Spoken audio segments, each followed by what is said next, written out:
One. What's up, JQ? Hey, you know what? We got something special. We got something really special. We're gonna play the first one and have a look at it. Hey guys, Tyler Hooks here with the AKA Products post-race interview with Greg Degani, 40-plus champion. I'm supposed to ask you about your engine program.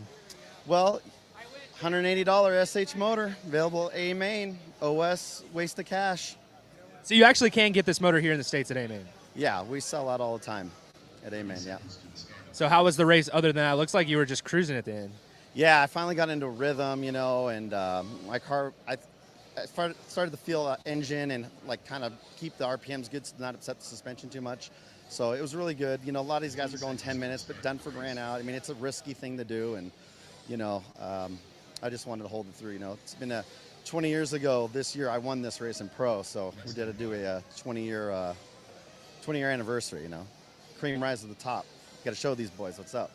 Congratulations on the 20-year win. Again, this is Greg Degani, our winner at the 2021 Silver State Nitro Challenge for 40+. We're going to get Richard Saxon in here next. And an 11-year-old car. So hopefully this will be the last race with this old turd. Go on the Miyako and, you know, not make it such a close race for these guys. Oh, man. Hold on. Richard Saxon. Wait, yeah. This is why we can't have nice things, because Greg comes along and just does interviews like this. But I'll be honest, I was so excited for him to win that, just so he could get an interview, because they only did first place interviews on Ebuggy, and he came third. But we got two epic Greg Degani interviews this Silver State, and that was the first one. And we'll play the other one later. 11-year-old turd. So, it's actually good always when Greg does well, because he proves to me that the car is good, you know, because he never practices. He just goes to the races, throws it down. If he can compete with these guys, then it's good, you know. Well, you know what? We're going to talk about this and a lot more in this podcast. You know what, guys? Thank you to Greg Degani, and congratulations to him on winning the 40. But did you see his face? Like he was like that had that catch me outside look, like he had, you know, like, oh yeah, I'm back, bitches. Like, I'm back. Anywho, you know what, Joseph? Let's drop that intro.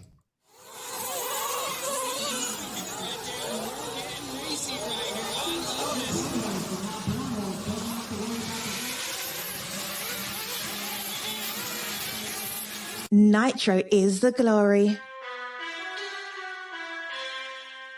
Welcome to the No Name RC podcast with your host tonight, Keenan White, aka Lefty the Great, and if you are unlucky, the Finnish village idiot, JQ. This is the RC podcast with no name, but plenty of content. So sit back, relax, and get ready for some serious bench racing.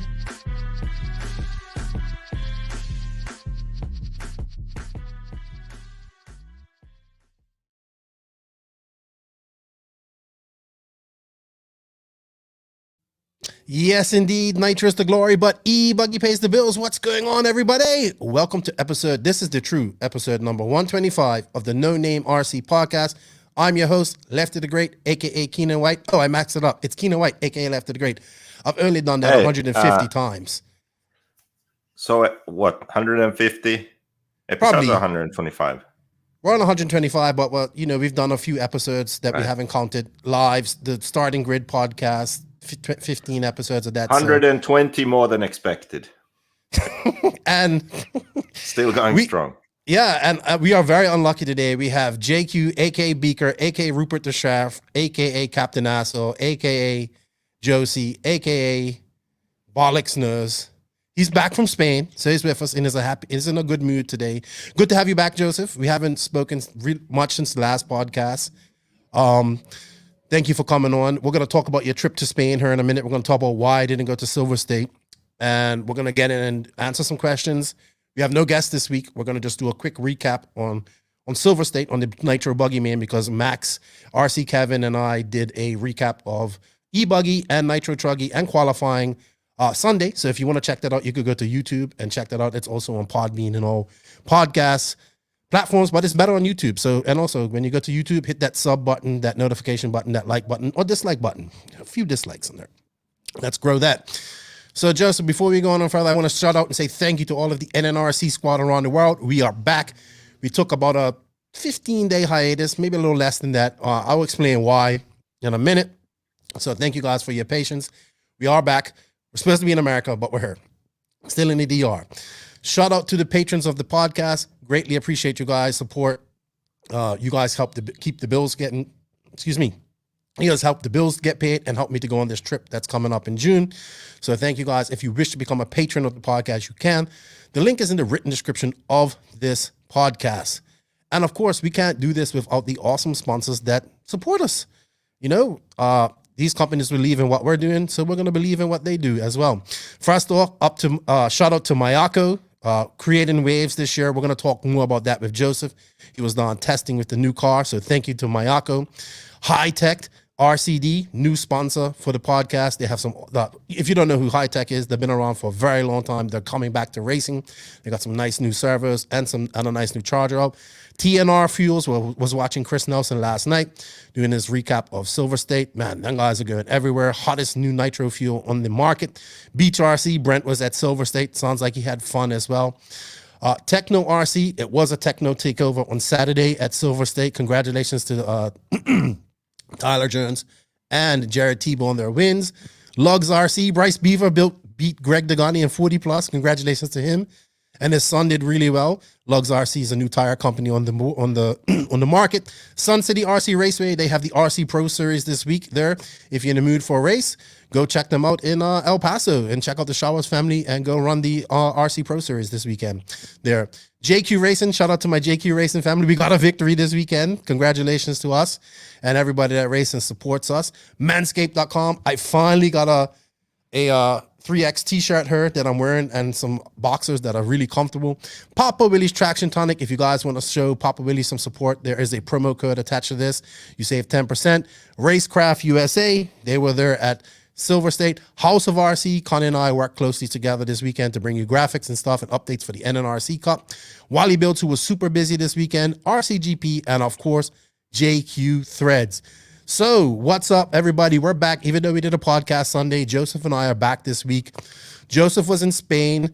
I'm still in the Dominican Republic. And for people who didn't listen to Sunday's podcast, basically, I got really sick about a week out from Silver State. I was supposed to fly out to Silver State on the 6th of June to Charlotte. And then Mike Hill and I were going to drive his Honda Civic over to Vegas. We had this big road trip planned.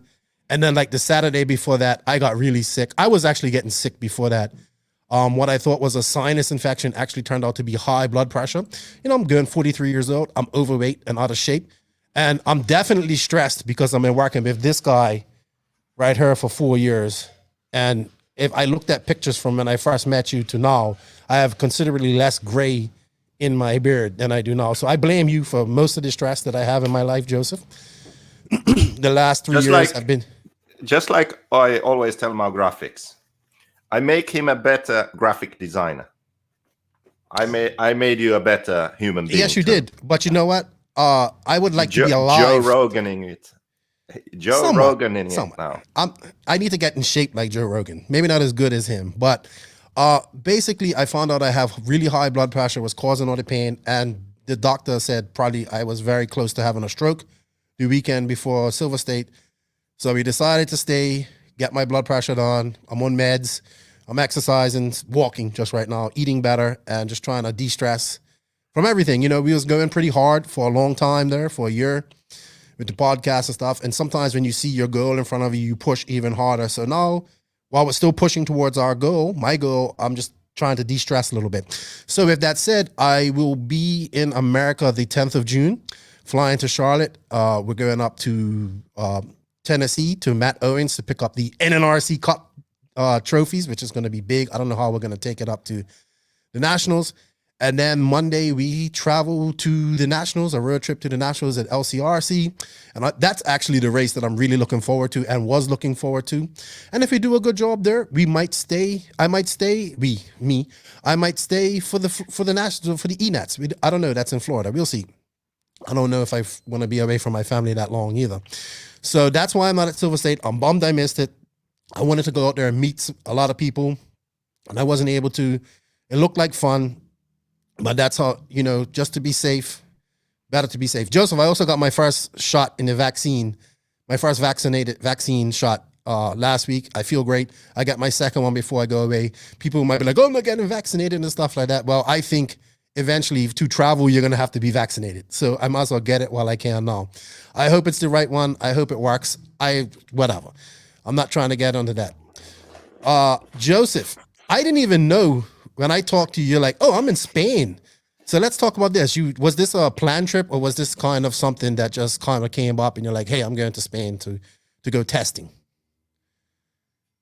I mean, it was planned, but I didn't really know when I was going until a sort of week before. So yeah, I had more parts to try, and I just figured it would be a good time to go for a week, get everything set. I mean, everything is in sort of production for the prototypes that are going to be released this summer. Sort of July, August, people are going to get them. But there were still some things that I wanted to make sure were right and that everything was working good. So that's why I decided to go to Spain. Because in Finland, the tracks are opening right now. Like this week, if it didn't rain all week, which it's going to, the tracks would all be open. But yeah. But your track's not there anymore, right? Because it got moved. No, I was talking to Max. I don't really even have a home track. But aren't you supposed to help build that or something to help with them? Yeah, but they are having some issues with getting the rental agreement for the land. So we can't start doing anything yet. And the closest track right now is an hour away, but it's not really sort of a international level good enough track really for 8-scale racing. But at how many least tracks it's something. do you guys have in Finland? 8-scale tracks, proper tracks? Maybe, I don't know, maybe 4 or 5. Okay. So the other tracks aren't open yet. That's the problem. So we don't have one, and the others aren't open yet. But maybe after this week, if it doesn't rain, then I'll be able to do some driving over here also. So how did you travel to Spain? Was it a flight? Where did you fly from? Yeah, here, Helsinki. So traveling, it's a bit of a nightmare. I mean, I never liked traveling, but now it's even harder because each country has different restrictions. This is something I don't understand. So why couldn't they just standardize the restrictions? Each country has different ones. So you have to have a negative test within a certain amount of time, like 48 hours or 72 or 24. Or then Netherlands had the most ridiculous requirement, which I only learned about after I had already booked my ticket the last time I flew, which was even if you only have a layover in the Netherlands, like Amsterdam airport or something, you need a negative test result within 4 hours of your departure. So that's insane. I know. So there are all of these. Do they provide testing in the airport? Yes, but it's really expensive. So I changed my ticket to fly via Germany. How much was the ticket? How much was a test? Like 200 euros. Really? Fuck, they're making a big business out of all of this. I know. So anyway, Germany and Netherlands was actually the only country in Europe that had a requirement of a test, even if it's only a layover. Now, this time I flew, this is an example. This time I flew, Germany required a test, even just for a layover. So I needed to find a place to get a test done in Spain so that I could fly back. And then the problem, actually, even if you figure out all of the requirements and you're on top of that and you take care of everything, this is the big problem. Let's say my test had been positive in Spain. I wouldn't have been allowed to fly home, which means that possibly, even if I don't get very sick, my trip is extended by 2 weeks. I have to pay for hotel and food and everything. So traveling is risky in that way. If you're going somewhere, especially if you're going somewhere expensive and you don't know people there, you don't have a place to stay, you're paying for everything, then you could be stuck there if you test positive when you're trying to get back. So that's something to keep in mind. So that's kind of like what was my fear with traveling to America. Excuse me. But we just need a negative test 3 days prior to travel. And actually, coming to find out, the DR is open for business. You don't even need a test to come here. So we're getting a lot of vaccines here too, and they're just giving them to everybody. And I like things are kind of back to normal. Clubs are open. Yes, people are still wearing masks and the social distancing, but all the Dominicans that live in America are coming on here for vacation right now. So open for business. There's tourists coming. There's flights coming every day. Some guys from Bermuda just came. My cousin from Bermuda's coming here. Bermuda's still kind of strict, but you can fly. But yeah, that maybe gives a little insight into to people as to why the Europeans aren't in America. It's just so hard for them to travel, and all those regulations come into a point that we're going to talk about here in Silver State in a bit that applies to Thai testing.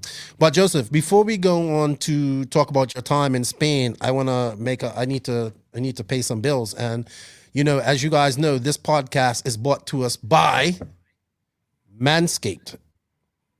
So Joseph, you might have to get a little bit farther away from your volumes up. I can hear myself coming back through the mic. So they just sent me this in the mail. It is the Lawnmower 4.0. You probably can't see that, but this is just the box because I used it the other day. And they sent me this is their new machine. Remember, I was promoting the Lawnmower 3.0. So here this is what they have to say about their new Lawnmower 4.0. This is your pubic service announcement and the news you've all been waiting for. The Manscaped engineering team has confirmed that they have successfully created the Lawnmower 4.0 trimmer, which is now available for purchase in USA and Canada. Sorry, European guys, it's not there yet. It will be soon. The new trimmer was just released, and man, it's really good. It's flying off the shelves, apparently. What makes this different from the 3.0? It has multiple guides to help you cut to different lengths. Maybe you want to have a landing strip or something down there and you want multiple lengths. I don't know. I prefer to just shave everything off. It makes it look bigger.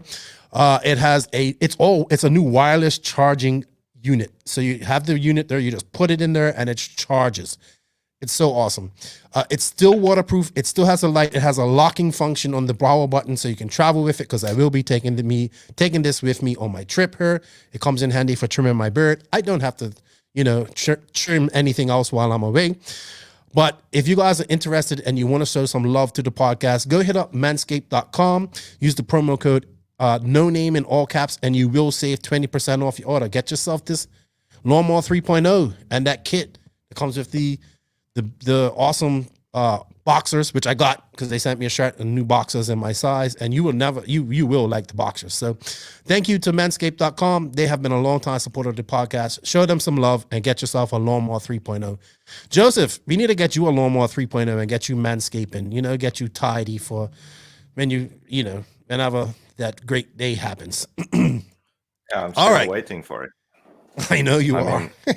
Not the day, the lawnmower. I know. Okay.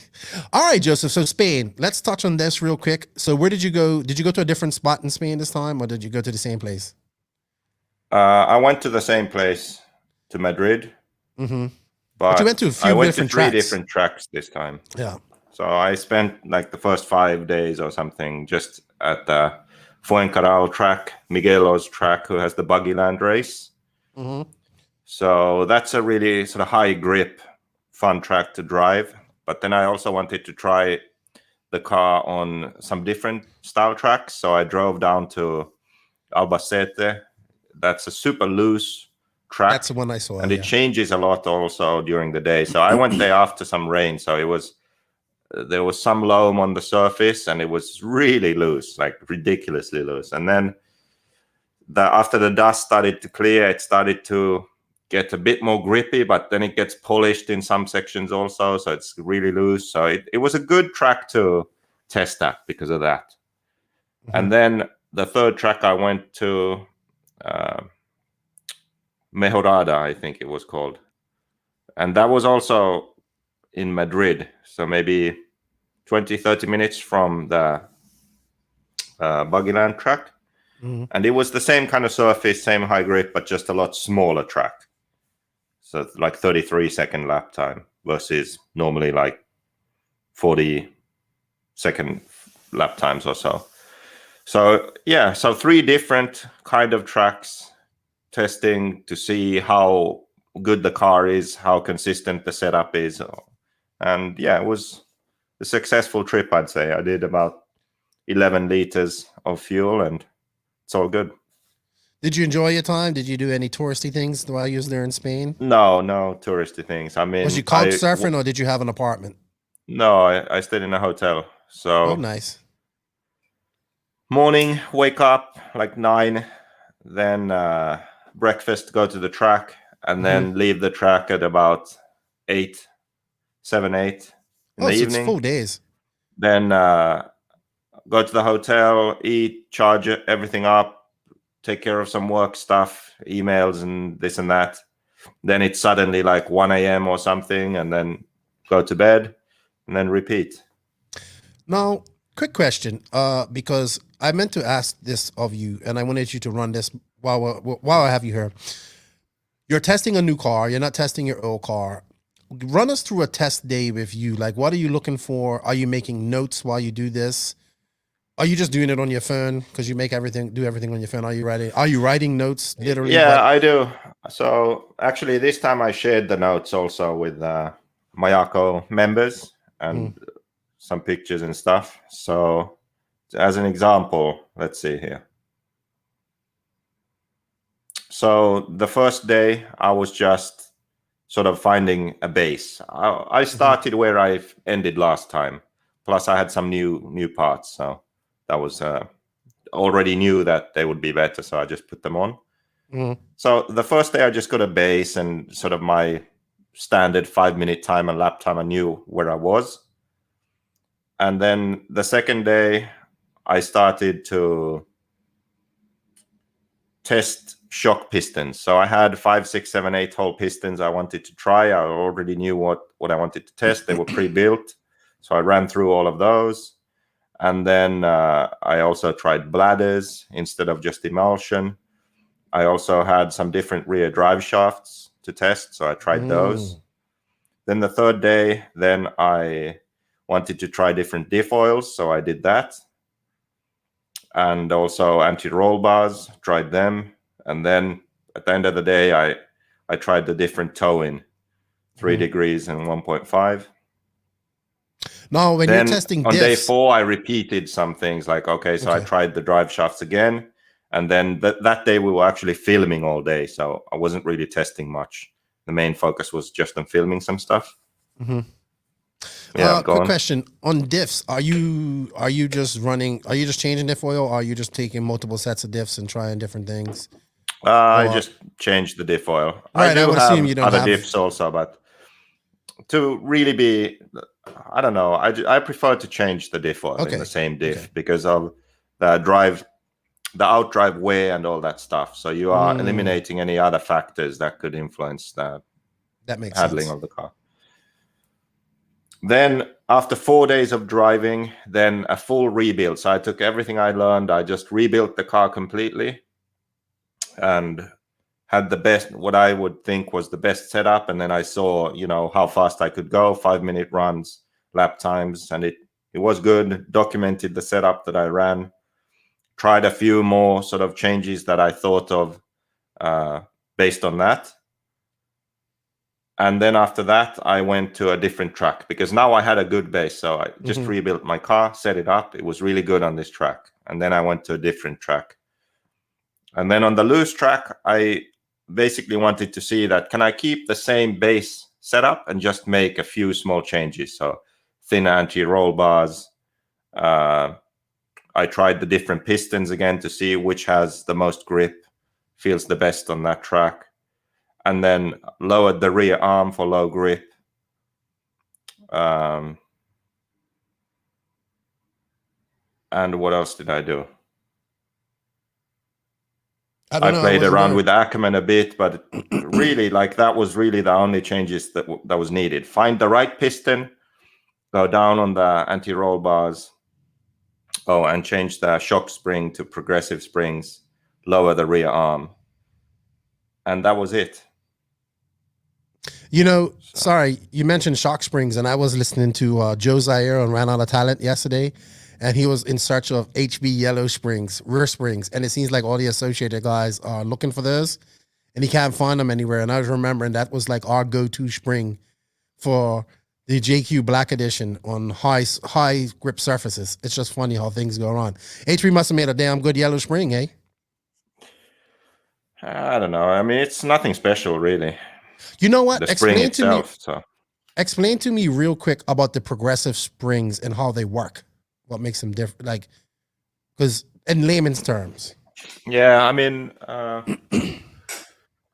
many companies have actually made progressive springs, but I don't think they really sort of made them progressive enough. Mm-hmm. So yes, they are a bit different, but the benefits aren't really there. So in my opinion, a progressive spring needs to be more like this. Mm-hmm. Let's see. I mean, you put your hand behind it. Yeah. Oh, it's no light there. I'll get something as a backdrop. So like this. So you see how the top of the spring, the coils are very close together. Yes. So that part of the spring is very soft. And then below that, the coils are sort of more normal. Well, the way this spring is designed is that this soft part, which compresses first, when the shock starts to compress the spring, you see how those coils that are close together, they just get eliminated. That part compresses. Because that's the soft part of the spring. And then after that, it's the sort of hard part. Got you. That's effective. So when you have this, it's almost like having two separate springs, a really soft one and then a hard one. And then where to put this point that spring changes from soft to hard or from hard to soft, whichever way you want to look at it, that depends on the car design. So you have to sort of design the spring for the car. And the way this one is made is I basically want the soft part of the spring to be pretty much compressed at ride height. So that just below ride height, it's still a bit soft, but then it gets harder because the soft part of the spring is sort of used up. But above ride height, the spring is really soft. So the benefits of that is that the spring doesn't jack the car up as much. So yes, you don't jump as much, you don't have as much pop-off jumps, but the good thing is when you're cornering, it doesn't want to unnecessarily sort of roll the car, lift the rear end when you brake into a corner, lift the front when you accelerate. And the effect of a spring like this is adding a lot of traction.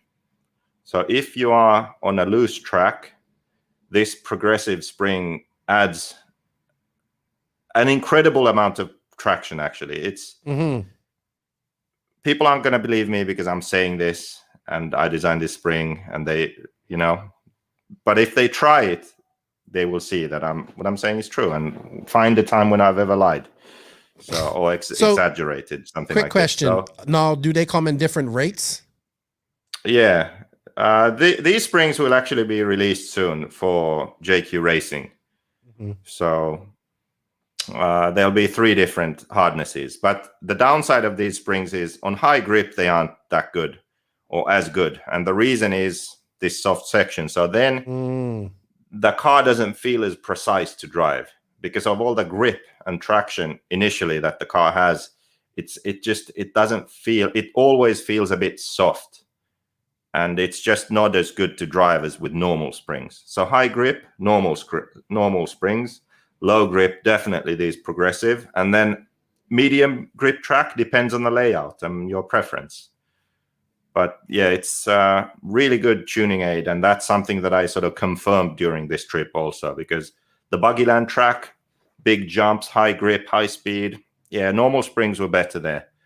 But then Albacete track, super low grip, definitely the progressive springs, front and rear, just gave the car so much more grip. So, yeah. No, I saw one video of you, and I know that wasn't you driving. Was that your secret test driver that you wouldn't tell me about in Spain? No, I was driving in the videos. It really looked wild. But then, yeah. Good stuff, man. Learn I'm anything else? making a comeback, just like Degani said, you know. We have 11-year-old technology now. How many times Still have I doing heard good, this story? so now we're getting, you know, up-to-date technology.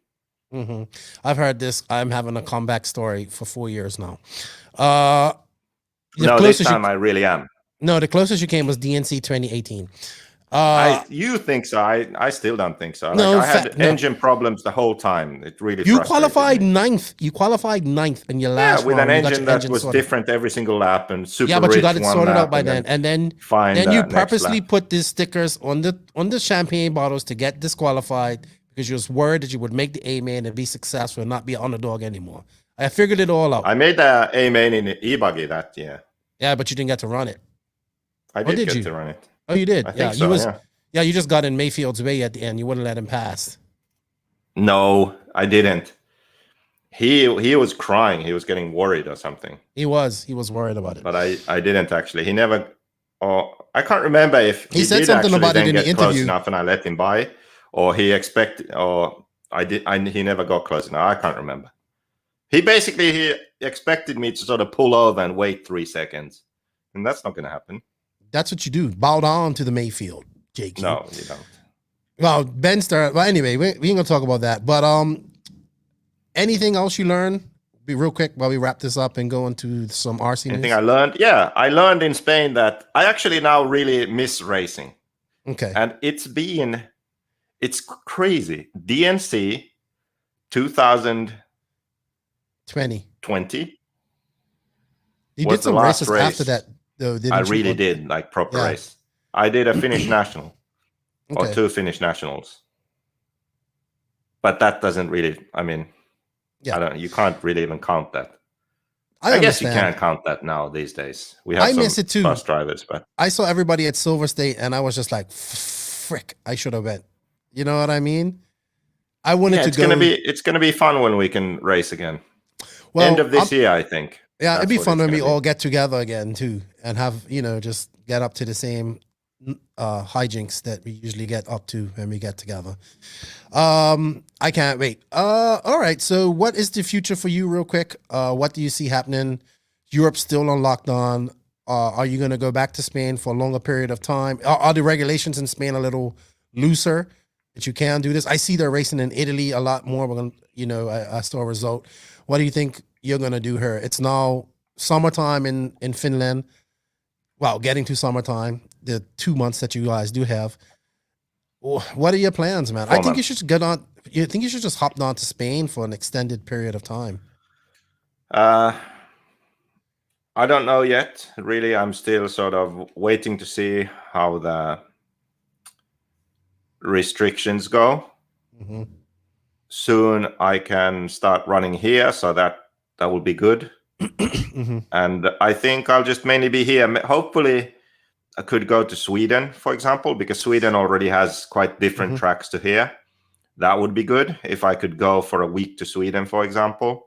Yes, that would be really, really good, and not having to travel far yet. And then I really hope that at the end of the summer, so the August, September, October, this sort of time, that the restrictions would be gone. And if so, then I would hope that I can just drive to Southern Europe, to Spain, Portugal, Italy, somewhere like that, and then do some testing and racing over there. So I don't expect to be able to race before then, really, sort of September, October time. Well, that gives you plenty if of we time have some to Finnish start. nationals or something, if we can have races here in Finland, I'll do them. But then any international racing, I don't see anything happening for me before sort of then September, October, that kind of time. Well, you know what, dude? You can take this time to design your Nitro Truggy and E-Truggy, because I think it's time to accept that your buggy career is over and you're going to be a Truggy specialist. And now you can be an E-Truggy specialist, because it isn't going anywhere, it's growing. And so get busy on making that Mayako E-Truggy and Truggy. This is going to be my comeback now. So when we get back to racing, then I'll surprise you. I'll surprise you with my 8-scale nitro skills when we get back. You are an Ebuggy Truggy specialist. Just accept it. I'll be very well prepared, and you'll see. I'm not holding my breath because I like to live. But I've heard this story every year for the last 4 years now. So Yeah, but it's weird. I've never seriously been able to do it, but now I am. You know, you're imagining that you can do it. You know, you're imagining. You haven't raced in a year, and you're like, I'm still fast. I can do this. You are putting this fantasy world where you are fast in Nitro Buggy. I mean, you're still good. The speed is directly correlated to the amount of time and effort that you put into it. And I can see that I will have the time and I will put in the effort for 2022. You know what? As much as we said about the Drake getting the 40+ rule, which we'll talk about today, he does put in the time and effort. And you know what? I think he's head and shoulders above. I do think you can beat Westergaard right now, though. I don't think you can beat Drake. Next time I race Drake, I'll beat him. I don't think so. But I definitely think you can. I think you can beat Westergaard, no problem right now. He is definitely. What's Westergaard doing? He's slipping. About building something. He's so busy. He's doing RC 24/7, building tracks, all this type of stuff. I think he's doing biz RC a lot. But I definitely you can beat him now. And I'm not. Yeah, but I think I haven't for the last fucking 10 But I think years. you could beat him. I think you beat him because he's slowly kind of going down the ranks right here. He was at one moment, he was doing really good and he was like climbing, and now it's either he's just stalled and slightly sliding back down. So definitely can beat Westergaard. But Drake, you have no chance. I don't even think you could beat Ronda right now. She looked good. How much you want to bet? She looked good. Yes, let's bet. How much you want to bet? What are we betting her? Like next time I race Drake, I'll beat him. I bet you $500 you don't. I'll take that bet. $500. Jesus, I probably lost $500. $500. I beat Drake next time I race him. 500 unicorn dollars. If you win, it's unicorn. If you win, it's unicorn dollars. If I win, it's real money. No, US dollars. Yeah, unicorn dollars for you, US dollars for me. Right. All right, dude. I don't think you could beat him. You know what? It's time to go into the RC news, and the RC news is brought to you by Hitec RCD. Since 1983, Hitec has been an industry leader in engineering and manufacturing radio control systems, servos, and telemetry components. Our team of top engineers have researched and developed the most superior servo technologies in order to bring you the highest level of performance and reliability to your hobby. Along with Hitec's rock-solid reputation for quality products, including an extensive charger line, we have a dedicated customer service team available to offer constant support. Trust in Hitec, your servo and charger headquarters. Please go check out their Bluetooth RDX2 Pro charger, where you can charge up 2 4S batteries for your Ebuggy love and get that done and out of the way. And check out their HSB-9381TH servers so you can pimp out your ride with these ultra efficient servers that actually, I believe, they regenerate current into your battery when you break. They're like hybrids. They are available at A-Main Harbors, HRP, Max Products, Motion RC, Robot Shop. I am trying to get Beach RC to carry them. If you have any inquiries about being on the team, please hit up their USA surface manager. That is my good buddy, Mike the Nightmare Walker, and he will get you sorted out. So thank you to Hitec RCD for the support, and they bring you the RC news this week. So Joseph, the RC news is pretty like pre-Silver State, and it's all 8 scale related, so I knew you would like this. You want to be involved in this. But first up off the bat is Reds USA. Alex, I believe now the Alex Morelli and Shane are now not the Reds USA distributors. Now, I don't know what happened here. But it seemed like Reds was on a comeback in America, and it seems like they are. So this is strange. I mean, I know Alex is super controversial like you on Facebook, and people get mad at his posts and stuff like that. Maybe that had something to do with it. I don't know. But they were doing good. I don't know what's going on. I haven't spoken to Alex. I don't really, but apparently Kenny Johnson posted that A-Man will be carrying them and they're working on a distributor. I have an idea who the distributor might be. We'll see. But it just seems like another tormentless, Reds USA just seems to not stay long. I mean, Alex Pilson had it. He did well for a while. Then he phased out. Then Alex Morelli and them guys take it over. They start good, do good for a year, and they're phasing out. What is it that, like, obviously the Reds motor is like, it's the only non-OS based motor that is competing with the OS based motors out there, but it just seems to lose footholds with distribution in America. Now people can order stuff straight from Italy, stuff like that at the moment. It might be changed now, but what's your opinion on this? You have worked with Reds closely for many years. You know they're also very, if you say they're difficult to work with, then they're difficult to work with. What's your thoughts on this, Joseph? I don't think they're difficult to work with, but they are very stubborn. It's coming from the most stubborn man I've ever met. No, you're wrong. Stubborn in a negative way. It's good to be stubborn when you're right, but it's not good to be stubborn when you're wrong. Okay. And it's not good to be stubborn when you don't know if you're right or wrong. There's a big difference. People say I'm stubborn. Yes, I am stubborn, but I'm stubborn when I know I'm right or when I think I'm right. Okay? When I don't know, I'm not stubborn about it because I'm honest with myself and with other people that I don't know. So, yes, maybe someone disagrees with me on something, but I have a very sort of thought out reason for holding my belief. So I'm stubborn. I have thought about it, tested, whatever. So I have this belief, knowledge, belief, whatever you want to call it. And it's not, I'm not just going to change it on a whim, like because someone has a different opinion. No, because it's taken time and effort for me to form this opinion. But with the people at Reds, it's not like that. It's like whatever they have is the best and works and is awesome. And if you have a problem, it's on you. It's your fuel, it's this, it's that, it's always something else, right? And when you go to them with something like, hey, I found this is a bit of an issue. Even if they don't know, they just say it's not an issue. Do you see what I mean? Like it took 1 year or more for me to prove to them that there was an issue with the horizontal carb. And it took me being in Italy and them tuning the engine and me saying, look, I'm not going to do anything. I'm just going to drive. When you see this issue, you're going to solve this issue now. They couldn't. The issue I was having was that the tune would change. Yes. I would do a lap, it would be fine. The next lap, I go, everything's fine. Then after the infield, I accelerate and it's rich. And they could not solve it.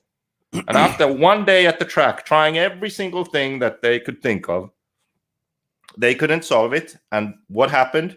Later on, they went back to the normal carb, didn't they? Well, it took me 1 year. Arguments, me using the old carb, me being told off for using the old carb, etc., right? And then they accepted it. Do you see what I mean? So that's the difference between being, you can be stubborn, but you have to be right. And if you don't know something, be honest about not knowing it. Find the truth, the solution, whatever. Don't default to being right, even when you don't know that if you're right or wrong. So there's a difference. So that's, I would say, the issue that they have. But for distribution, I don't know. Like, the difficulty is that there are so many brands already out there that all the good ones are taken. Right, but Reds was on the uptick. I mean, Cole Ogden's been doing pretty good. I see people that are running Reds now, like, man, we was running Reds, and that swore on that Reds were the biggest piece of shit out there. Like, you know what I mean? Now I see them running the car, running the engines. So when I ran Reds, they really, I mean, Greg always said that I get the C team engines. The thing with Reds was that they were good. Other than with the horizontal carb, I got them to run really well. I didn't have flame out issues. Everything was okay. They struggled when it got hot. Hot weather, they were never quite as good. It was harder to tune. They kept running on. These kind of issues. I've been there with you, and I've seen these issues. So yeah, thanks to Reds, I have actually learned a lot about engines, and then I did that whole engine tuning video and learned even more. I think now if I went back to Reds, it would be interesting to see, like, could I get them to work even better? But see, here's the difference. What I'm saying is, I think that with them, you have to be an expert and you had to be on point to get it to run in all conditions well. Like if you're running in Finland, fine, they'll run. But then when you go to 30-degree Southern Europe and want to race along Main, that's where the issues come in. There you sort of have to be really on top of it and an expert. And do you see what I mean? Like, it's such a fine line of getting the best performance out of it. The tuning window is very small. Yeah, with the Ultimate Racing stuff, which is OS based, so pretty much any OS base, it's just easier. You just not according to Greg Degani, though. Well, Greg, yeah, special. Greg is special, but the thing is that an engine should work in the way where the difference between the best performance and then going a bit too far and it being a bit lean isn't so drastic. So with an OS, if you mess up the tune a bit and it's a bit lean or something changes and it's not quite right, it still feels good to drive. Like the drivability is still there. It's not sort of an issue. But I always had issues back when I ran Reds. You know, it was a bit off and I couldn't drive anymore.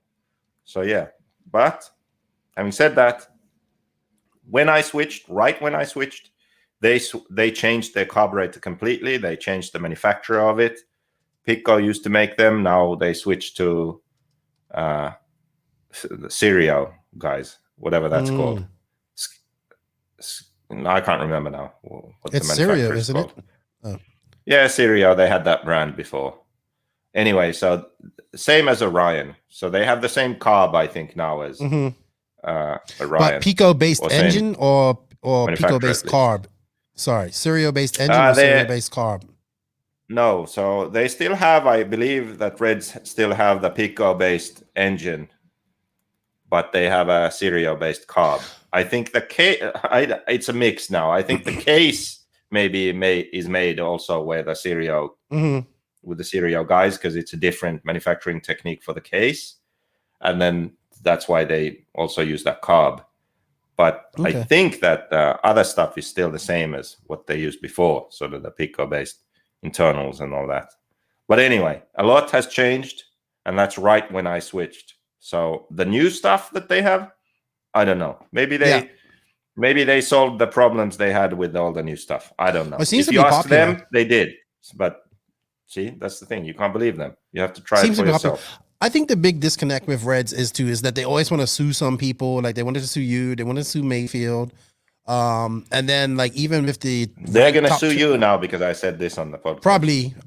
Probably with the top 25 ranking system, like they don't want boots on there, they don't want any of that drivers.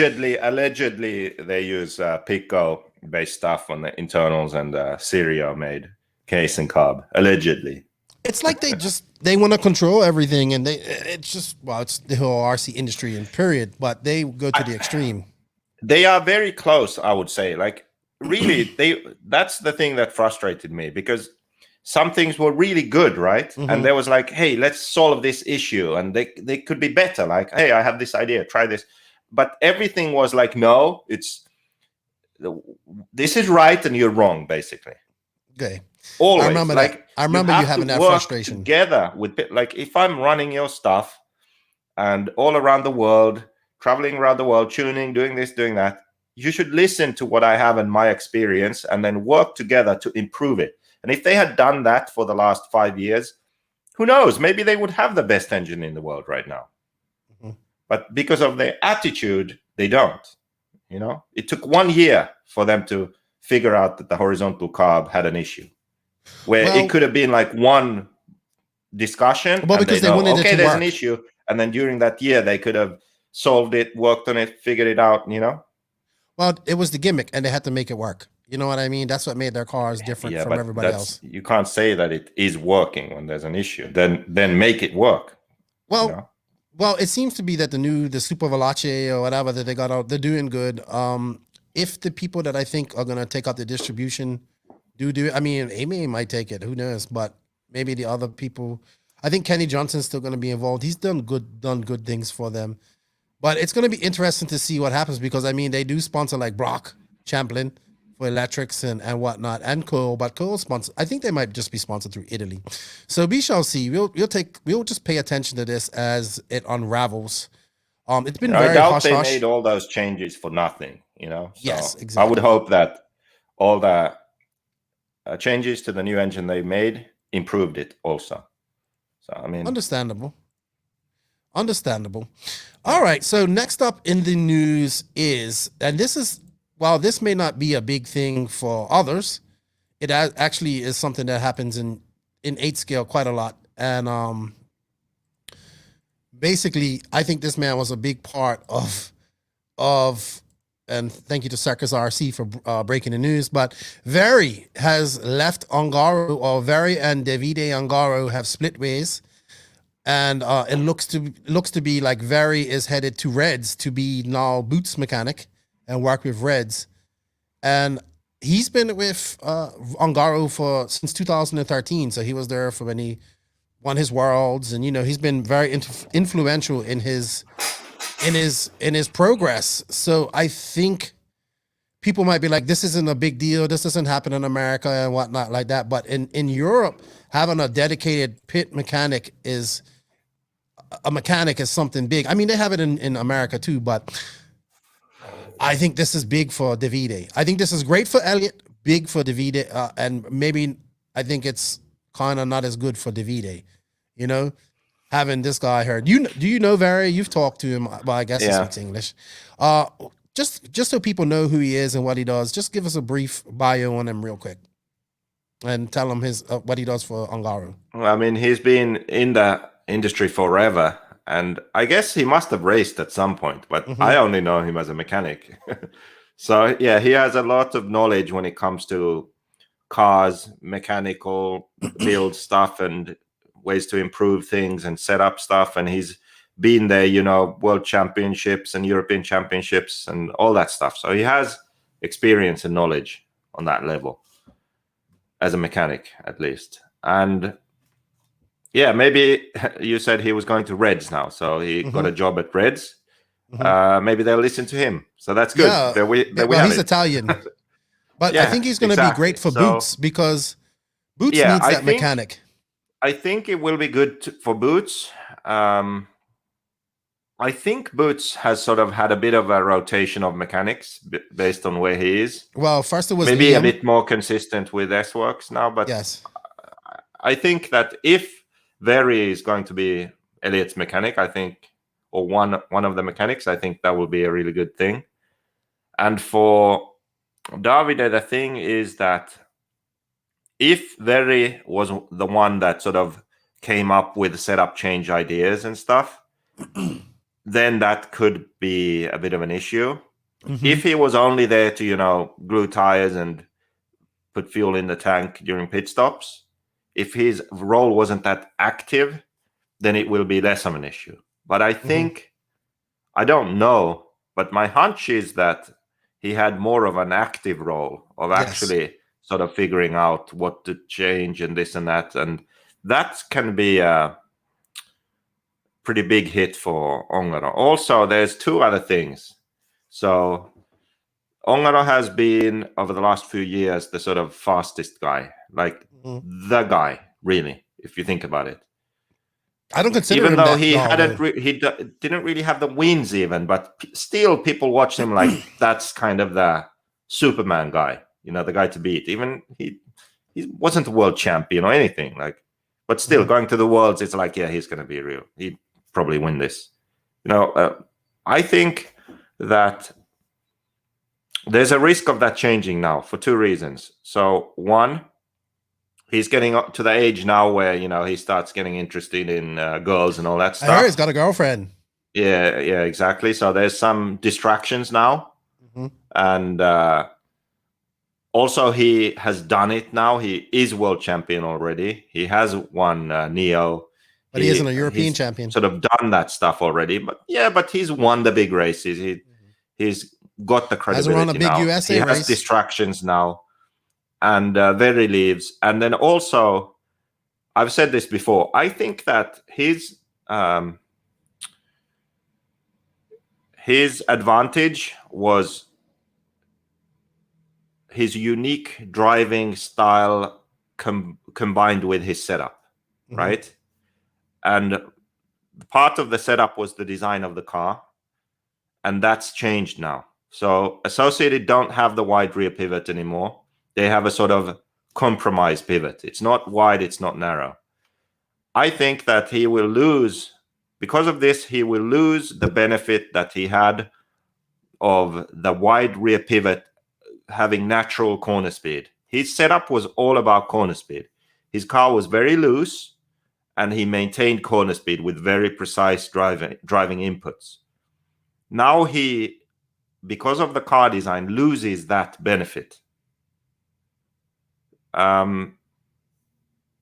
So this is just my opinion. You know, you can disagree if you want, but No, the I thing agree. is that he, as a driver, can do the same thing as he did 3 years ago, 2 years ago, but he will be slower. Well, Okay. he has not won on American soil either yet. Well, that's another thing. That's because the way his car was set up doesn't work for something like DNC or Silver State or these typical American tracks. You know, typical American tracks, you have to drive in a different way a bit, where you have to have grip. You know, you have to know exactly where you're gonna accelerate and how fast you're gonna hit the jump and where you hit it and where you land. Right now, yes. As we saw DNC a few years ago when he was battling with Maifield for the win, I think it was, he was right there. Like, yes, he can win, but it's very difficult for him with the setup he was running. Worlds, sort of a mix of US Euro style track. Europe, obviously, we know he's super fast. Neo is a bit of a different story, you know, because it's sort of just the way it is. It's sort of low speed and a lot of jumps. It's smooth surface. It's a different story, I think. His style can work. So anyway, the old way was sort of perfect scenario for him. Now the new Associated will just automatically sort of make him a bit slower. So he has to either adapt his driving or his setup or something to gain an advantage again. I don't really know if he can gain an advantage with the current car they have. Do you see what I mean? Like before, he had an advantage compared to the others. When things were just right for him, it's almost like he was unbeatable. Now, when things are right as they can be with the current setup, knowledge, car, everything, he doesn't have that edge. He isn't faster than the other guys. You can even see it in the races he's done in Italy, you know, finishing third, qualifying. Yeah, he's been beaten. Second, Boots beat him a few weeks ago. Yeah, it's like there are Barufalo, Boots, Berton beat him the other day too. Those three guys consistently can beat him or out-qualify him. Was there someone else still? No. At least those guys, right? And where I think a few years ago he was the man. Like he would TQ and win, you know, at will almost. Yep. So it's going to be interesting to see now with all these things coming together. The car very leaving, and him having a girlfriend and distractions and all that. I'm hearing. Like, how is he going to do? I'm hearing some rumors about Associated too. Maybe this might be in there. I'm not going to say, huh? No, I can't say. Oh. I just heard that they might be on the for sale block. That's all I heard. I don't know. I've heard two different companies, but I'm not going to say who. And I've only heard it from like two people. But very going to S-Works, I think is a good thing for Elliot. Really good thing for Elliot. And Reds too. Sorry, he's going to Reds. You know, Reds and S-Works are affiliated. I think it's going to hurt the V-Day a lot. Because he's been kind of struggling. Like he said, he's been kind of struggling lately. And now he's got a girlfriend and he's, you know, he's kind of into, you can see he's not wearing hats anymore. He's letting his hair out, and, you know, all this type of stuff. So he's enjoying life a little bit, which he should, because, you know, he kind of missed out on a lot of stuff as a racer going around and whatnot. And like I said, Barufalo and Boots' guys are beating him now in Italy, where before he would beat those guys all the time. But Boots is always, like, when I first met, Boots had Liam. I guess Boots first had his dad, and then Liam was involved with him for a few years. I always say that Boots' first Euros in 2015 really was because of Liam. You know what I mean? That should have been Liam's victory, but I think Craddock got it because he had just moved to Kyosho, and Craddock became his mechanic. Then he had Craddock, who was good for him for the Azures, and they got another Euros. And it seems with S-Work, he's been kind of floating with mechanics, like you said. So Barry coming in, and like dedicating to Boots is just going to make him even better. See, I know what it is that, and then Barry can also work with Canas, language barrier, all that type of stuff, you know, too. So, wow, Canas runs, what does Canas run? MX or Reds? I can't remember. But anywho, it's interesting to see. I think this is going to play a major role with Davide. Why did he leave? Money. Obviously, he wants to get paid. Maybe Associated isn't going to pay him. It's not like we see a whole bunch of Associated cars in Italy anyway. It's not like we see a whole bunch of, like, yes, people race Associated, but it's not one of the, it's a big brand, but it's not as big in the 8 scale world in Europe. Wouldn't you say that, Joseph? Associated? Yeah. Or is it bigger than No, not really. Yeah, it's not like it's kind of weird, actually. Yeah. They have good drivers and everything, but it's not really that big. So this will be interesting to see. It's going to be great. 2013, that's a long time. More European news, because this is all I could find lately. The Euros are officially canceled at Redavon, which sucks. But we knew that was going to happen. Yeah. I think that Redavon should just have a race. They should have the RCGP in October, hopefully. They should. That'd be great. It's scheduled for it. So really? I did not know that. Because there are still restrictions. But Maybe I get to Spain this year. To Spain. Joey's new 40 plus rule and Drake's response. I'm leaving that for the SCRC Don and Quiet segment. So I think that's pretty much it. Did you have any other news comments that you wanted to talk about, Joseph? No. All right. You know what? I think that's enough for news. We're going to go on to the Beach RC Bench Racing Q&A.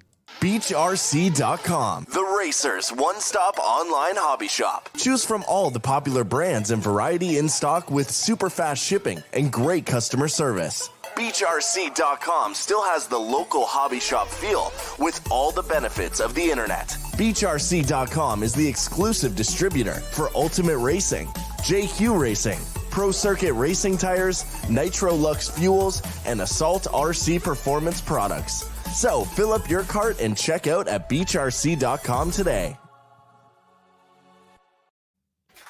And Joseph, where are you? You're supposed to be in the shot. But thank you to Beach RC for bringing us the bench racing Q&A.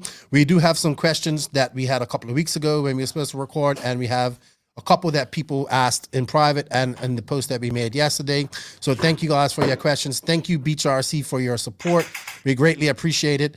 And hey, if you guys can, please go to Beach RC, use our affiliate link. It really helps us out. And yeah, show them some love. I mean, that's a brick and mortar hobby shop. They're doing big things. They go to races. They sponsor a lot of things. Brent's doing really big things in the industry. So if you guys can, please use our affiliate link and show Beach RC some love and buy some stuff from them. All right, let me put Joseph back in. He seems to have stopped making a whole bunch of noise. Did you have to get another beer? No. Okay. All right, Joseph.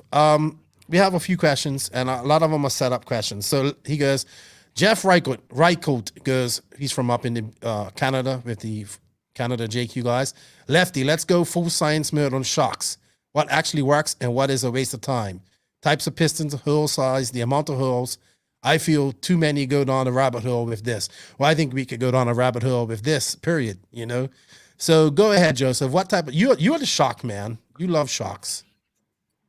What do you? Yeah, we don't have time to do that here on the podcast. But basically, 8-scale buggy is like 5 1.5 pistons, front and rear, works really well. 6, 7, 8 hole pistons also work. So progressively smaller holes. 6 hole is like 1.3, 1.4. 7 hole, actually about the same. And then 8 hole is normally 1.2, 1.3 size holes. So those all work.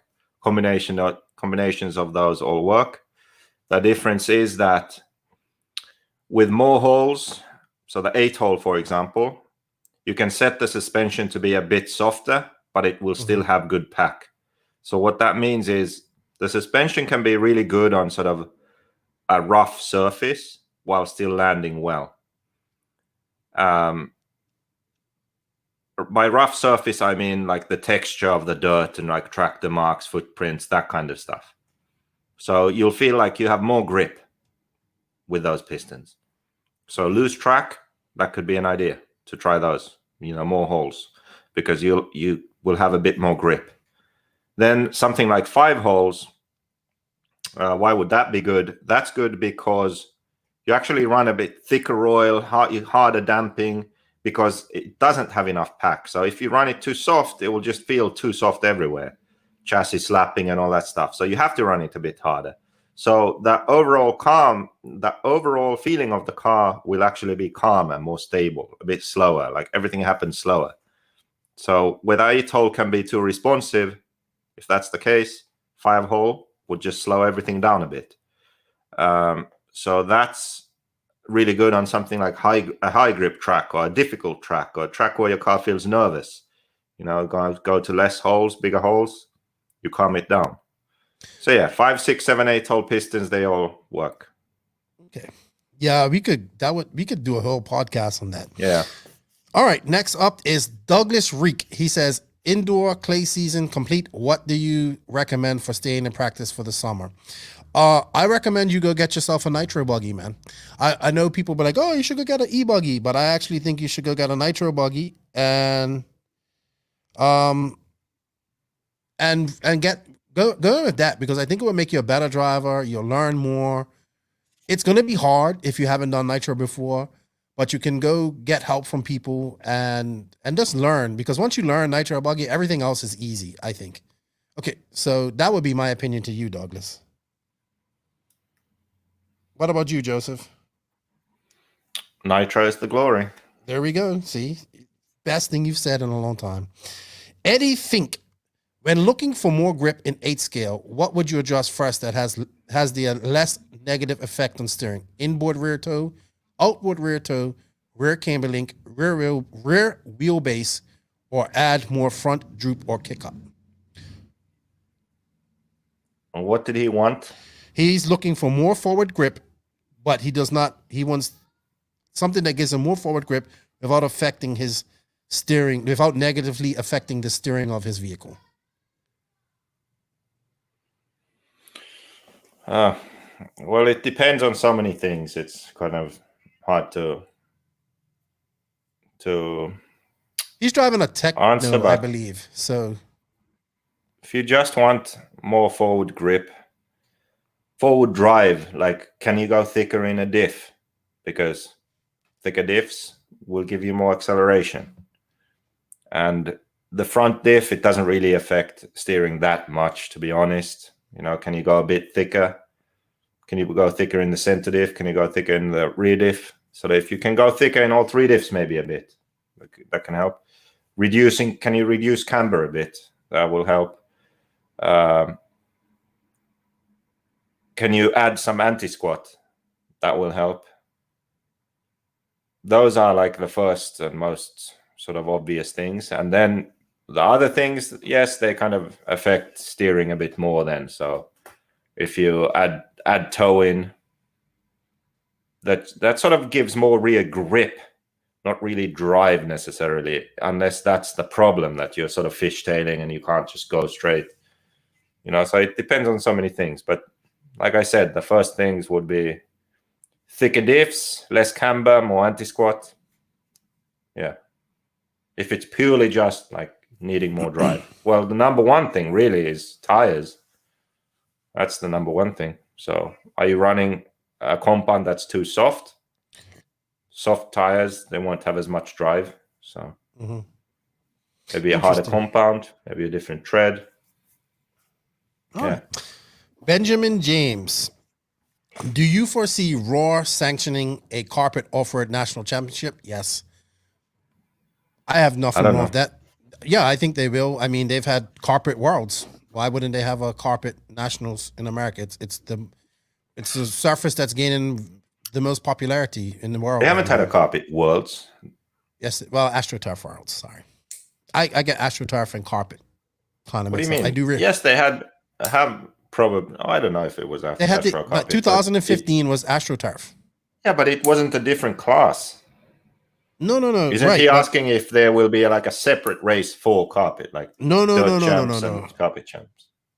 Oh, okay, yeah. I never looked at it like that. I don't think we need to. I think you just race on it because that's what like we're in racing. Touring on. car, they've had, I think, Right. and asphalt as separate events. I mean, why? I think we should just have a carpet race 1 year, like or whatever, like 1 year about one. I mean, basically, we're all going to carpet anyway. But to sanction a whole nother race to put on top of all these other races that are going on, I don't think it's worth it. But if you make a nationals a carpet race, sure, go for it. What up next? This is Instagram question. He wants to know. This guy's he's from Sweden actually. So, favorite track surface, and if you have any tips on how to maintain tracks in the wet Swedish conditions. I'm not from Sweden. I like an old school type of track. I don't like it as rough as Silver State was, but I like a mix between that and mind you, I've raced on tracks like Silver State before, but as I don't know what the surface is in Sweden. I mean, it's kind of similar to Finland, I would guess. What do you guys do over there in Finland, Joseph? To keep the tracks together? Yeah. There are some different chemicals. Like one is just calcium, like the salt that they put on roads to keep the dust down and keep moisture in it. And then there are some other sort of Dustex is one. It's this biological sort of a bit like molasses, but not quite the same thing. So you put that on the surface also, and it sort of binds it together, reduces dust, makes it harder. So yeah, I think honestly the best we've done is really the salt. Sort of it's like flakes of salt really, and you mix it with water and you mix it with the dirt and then you pack it, and really it's the best. Well, yeah, I don't know what part of Sweden he's racing in, but I would say oil too, man. Try the oil thing because it's for wet. Honestly, the oil seems to be working. They're doing it down in Australia. They do it in England. Maybe you guys can, because it seems like they want to for the wet weather. And get yourself some cooking oil and dump a bunch on it. Zach talks about it a lot, but I'm definitely a believer in the oil. I'm a believer in the oil. So get yourself some oil and try it out. So thank you for the question. Instagram. By the way, I thought of one thing. This is like super nerd level for shocks. Okay. Well, we're going to talk about shocks right now. Oh, okay. So we have another shock question. This comes from TMelt17 on Instagram. I actually have two questions. What's the difference in changing shock piston holes, number of holes, versus changing oil weight? And number two, with the minute changes you can make chasing the perfect setup, when should you stop making changes and just drive the car? I am definitely a big proponent of stop making changes and just drive the damn car. Okay, I kind of do that on day one. I'll answer that first, and then that whole thing I already covered. But okay, I'll answer that last part first, and then I'll come with a super nerd on pistons theory. Okay, 98.7% of the people that listen to this podcast, what they actually need to do is the basics on their car, not even changing the setup, but actually making sure shock oil is the right for the temperature. Like that's the only thing really that needs changing.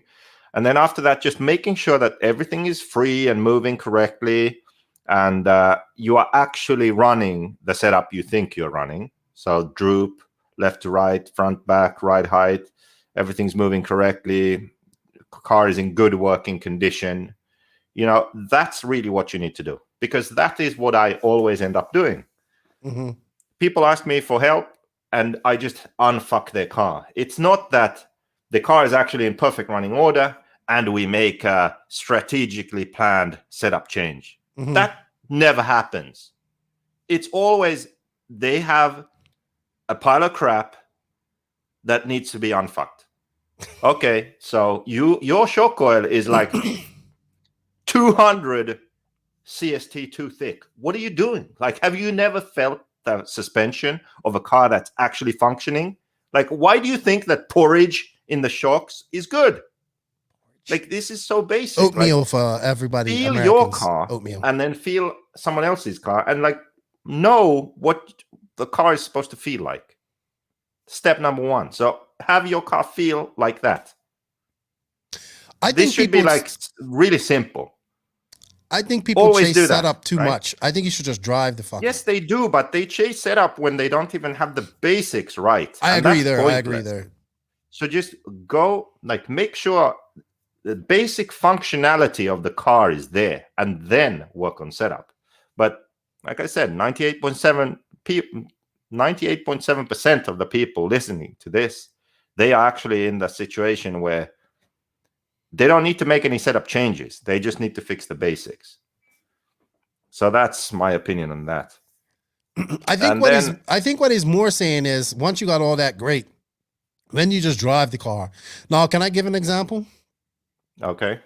So my last big race was 2018 AMS, right? Many years ago.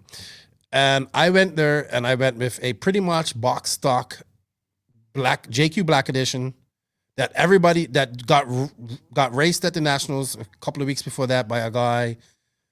Nothing serious. I just raced that with a Reds R5R engine, you know, basically our JQ package that we sell. When I went to AMS, I just went to like the HB Yellow Springs. I went to 0 in our outboard toe on the outboard toe of our car because I wanted it to rotate a little bit more. And I raised my links up. That's about all I done, dude. And I went up in diff oils and stuff like that. I just had my morning tires and my afternoon tires. And I had so much fun. All I did was change tires, check my car for the entire, like, you know, go over my car, make sure everything's tight, and clean it. Keep it clean. Make sure everything's loose and not binding. And I literally, my car couldn't have been better. And for me, and I just had so much fun, and I didn't worry about testing anything. I knew what tires worked. I knew what compounds worked. I had so much fun. And that's when I just got, I can't take the decision. I'm not going to make this car any better. I'm just going to have to drive it. You know what I mean?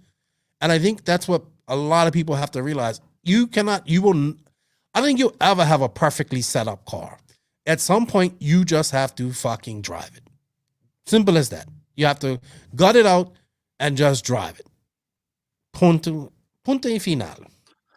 All right, now to the shock the question. problem is that people want to make changes to the car before they even know how the car drives. Yes. So the next step after you have actually made the car function as it should, the next step is to drive it enough to where you can be consistent lap times, consistent 5-minute times.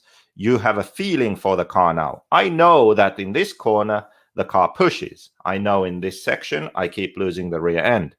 And it's a consistent thing. Like, I have to drive slower here because the car doesn't turn enough.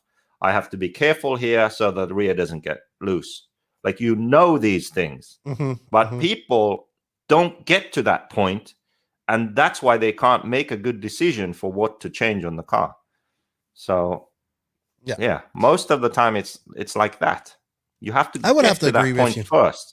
The top guys like Maifield, they know what's going to He drives the car, and after he has driven the car, he knows what needs to be done because he can tell what the car is doing in each section. Do you see what I mean? Yes. You know, he has to adjust his driving, and he can tell, like, I would like it to do something different in this section. And he thinks, okay, if I change this, it's going to do that differently. That's where people need to get first, but they don't. And that's why it's like shooting in the dark. Like, what does it matter what I tell you? It's not going to help you if you don't do the basics first and then drive it to where you know what's happening second. Also, I think people make too many changes at once and you don't get to see what's going on. People make too many changes not knowing what it's going to do. And then they don't know what change made the difference, if it makes it better. So make small, like you always say, like 0.5 millimeter is big on our cars. It's a big change on our car. Or was it a millimeter? You know, Yeah. so when you go do something that it's like 5 millimeters difference, you've made a big change, bigger than big change on your car. So Okay. So anyway, to so super to your nerd, super nerd shock thing. science mode. Sorry.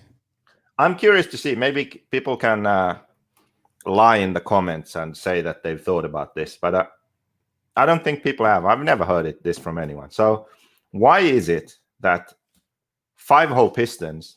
It's actually typically better to run 1.5 front and rear instead of a split like 1.5 front, 1.6 rear, which people tend to do. And then I often say, like, no, go 1.5 front and rear.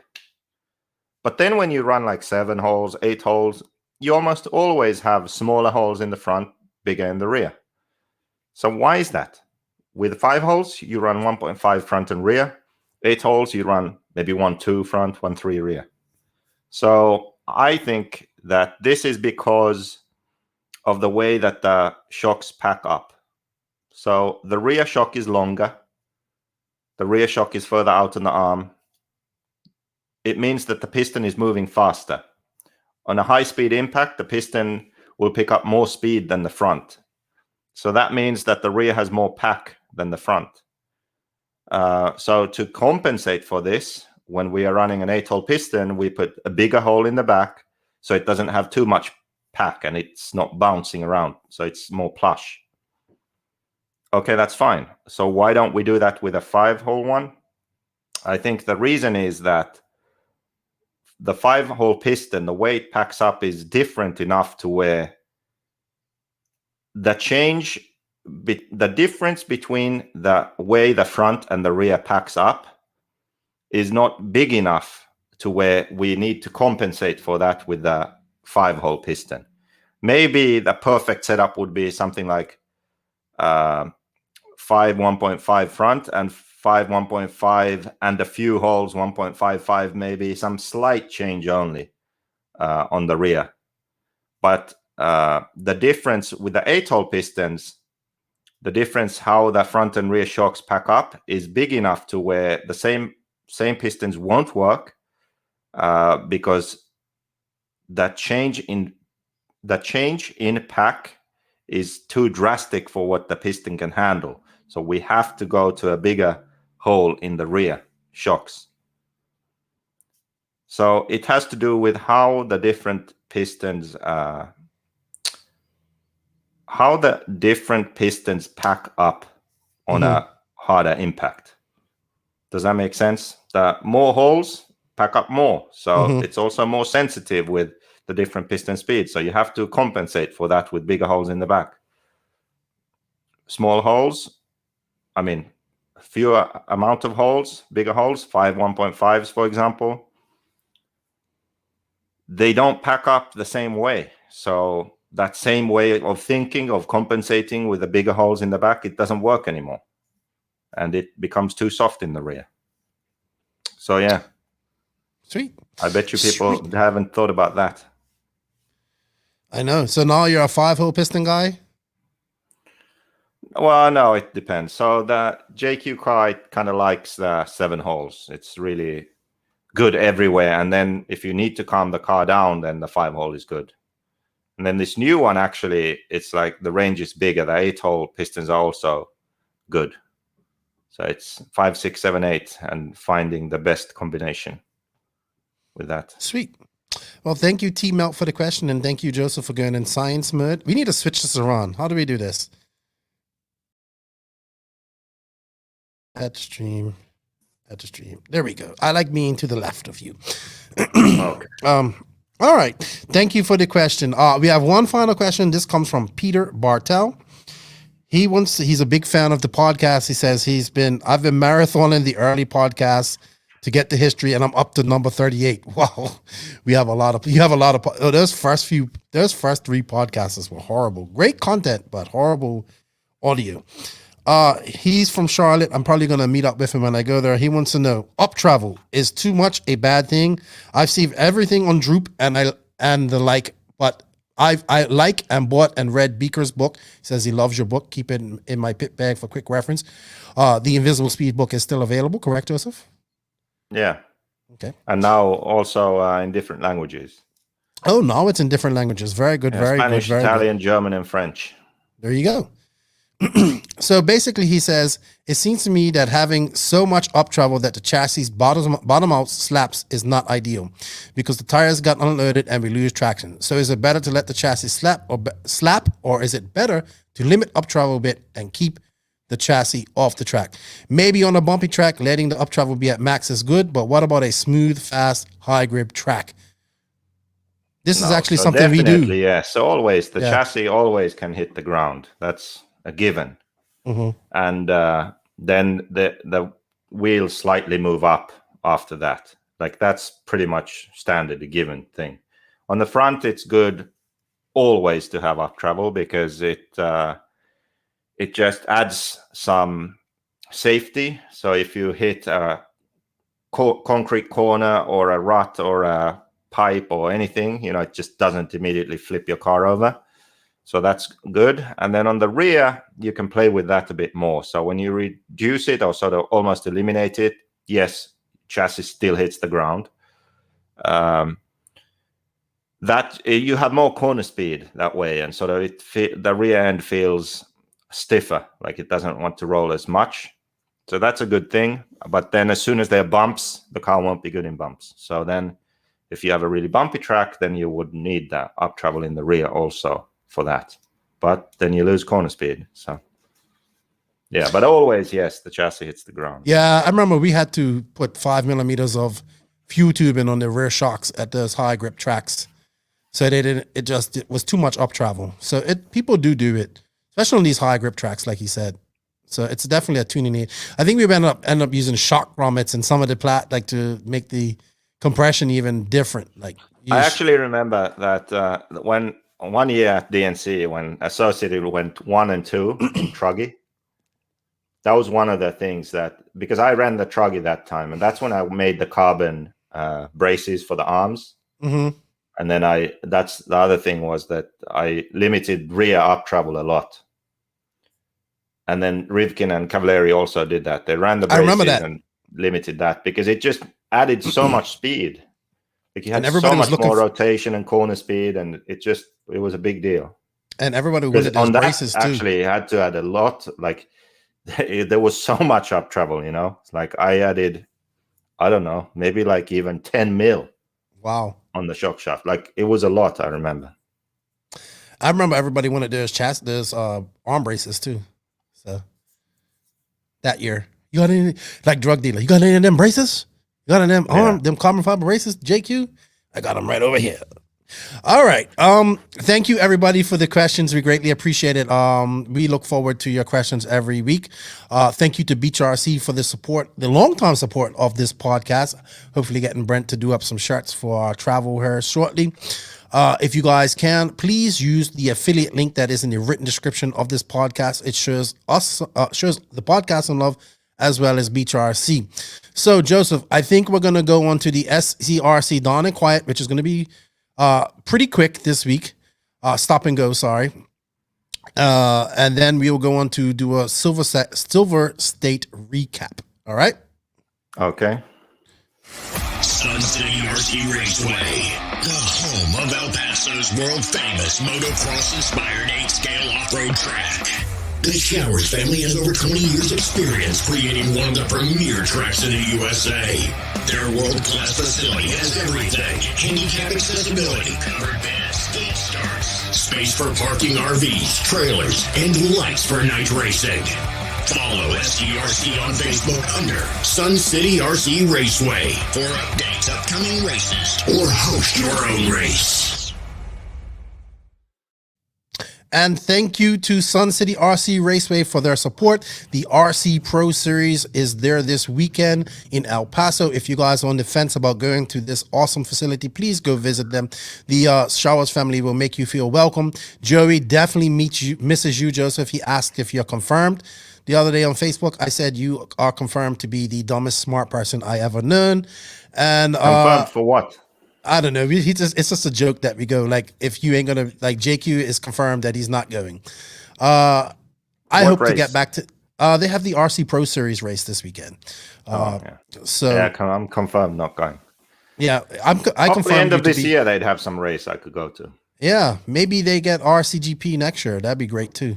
Yeah, for the American rounds. How's which the I think weather they there should. in November? Probably decent. I don't know, but check them out on Facebook and show them some love. They're really great family. Showers family, awesome facility, and good luck to everybody attending the RC Pro Series race this year. So Joseph, I think I'm gonna play this video because this is all about age and RC, because Joey made a new rule prior to Silver State. Actually, let me bring up the rule because it's very, I get why people were kind of confused by this rule because it was worded very different. So, new class rule: if you are a pro driver, you will not be allowed to run in two classes with the same car. You have to pick between 40 plus or pro, but not both.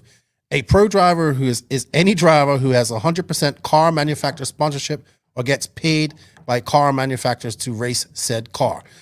More updates to come. Well, this caused a big stink. I was actually sick when this happened, so I kind of came on a little bit late, but I saw some of the oh man, someone's doing some banging next door. Not banging like banging with a hammer.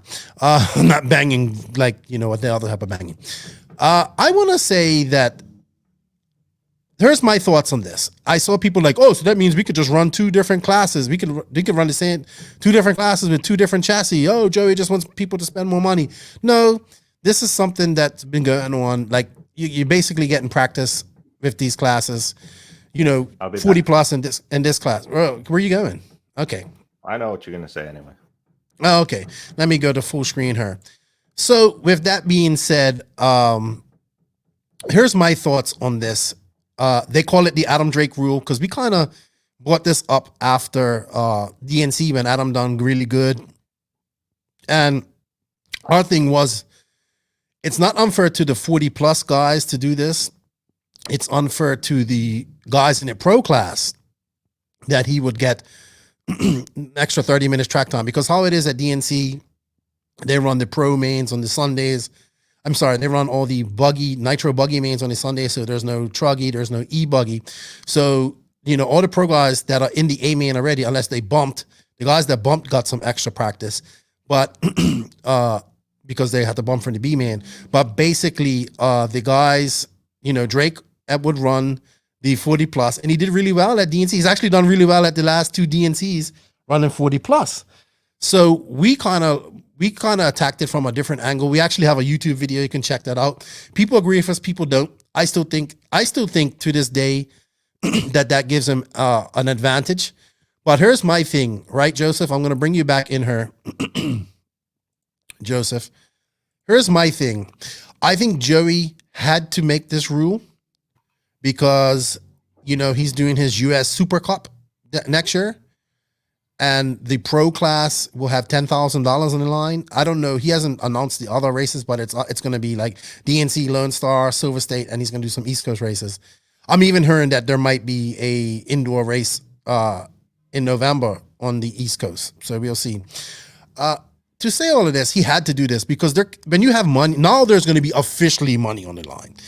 Joseph, you don't agree with me when I say there's contingency in the line, but I still think you're wrong. There is contingency in the line with these pro guys. Difference between finishing 7th, between finishing 12th and 1st is a big thing in contingency. Now you got money on the line, $10,000. You can't have any discrepancies. You can't have any gray area because, now there's money on the line. So I understand why you had to make this rule. Maybe our video helped a little bit with this. Listen, maybe if you think that Joey thought about that and the series, then you are higher than him. Seriously. He didn't consider that for a second. I think we can take credit for this. So we didn't another company complain though about this, and thanks to that, allegedly, the brand that I may not mention under any circumstances, because I already have one cease and desist here somewhere. Yeah, those who we do not talk about. Where is it anyway? I don't know, but basically the company that Yeah, you here do it not- is. Yeah, so Oh gosh. this is my favorite section of this. Team Lousy Racing stands for Team Losers and Retards / Team Last Resort. I am just reading directly off this cease and desist. It Oh says my God. that. We're definitely getting one of these letters. But it says yeah, that. I'm just reading it. I know, but Notice you of cease and desist. I just read a portion of it. okay, but you read the portion that you wanted to read. They want you to stop saying that. Oh, sorry, I missed it. I missed a full sentence. It says, for your information, you also stated that team. Okay, yeah. Okay, so that's something I had said. Okay, I thought they were just saying it. Anyway, No. forget about that. But I did hear that. Allegedly, this company had complained because they were a sponsor of this event, and because they are a sponsor and because money talks, then this rule was made. I don't blame that's what them. I've heard. I don't blame them one bit because I would do the same thing if I had a Yeah. driver in the Pro Main. Okay, but here's you know what? Here's the thing. Now it just moves, it shifts the problem. Mhm. Because Well, I now know we what you're have going to say. 40 plus guys running intermediate class, right? All right, so being as we got that, we have a video But for not that. all intermediate guys are 40 plus. So now there are older guys who get more practice, who beat kids in the intermediate class. Right. So one of these So older that's guys. good. Is that good now? Are there prizes for intermediate? All right, so who drops on? Greg Degani dropped on. One person dropped on. And Is it? and I don't know. I don't know. I don't know if Paul Ciccarello is going to But drop how on. many of the intermediate guys run 40 plus? A good bit. Many. Yes. Don Vilkemotor. Yes. I mean- so there's still that problem, isn't there? Yes, but I don't. It's You still gotta, not all right. fair, is it? It's not fair. It's not. I agree with you 100%. It's not for the sportsman guys. It's not fair to the intermediate guys. It's not fair to Exactly. the all those guys. Explain this to me. Explain this to me. If it's unfair for pro guys that Adam Drake can run 40 plus and then after his 40 plus qualifying warm up practice, go and race a nitro qualifier and then make the main, bump someone out to the main, etc. Like if that's unfair, then how is it not also unfair that someone can run 40 plus, then go qualifying intermediate and knock little Ricky Bobby, 12 years old, out of the A main because they had extra practice? How is that not fair? Well, Drake it's actually unfair said for the this. pros, but for the intermediates, it's fine. Yeah, you can Well- run 40 plus and that. No, this is just, it's stupid. And the only reason we have this is because the only thing that they care about is how can we make more fucking money on entries? Yes. Should we have our Agree. rant right now? No, Or we're save not it. going to have our. We're going to save our rant. But here's Adam Drake's response to this. I agree with the rules when he interviewed Live RC.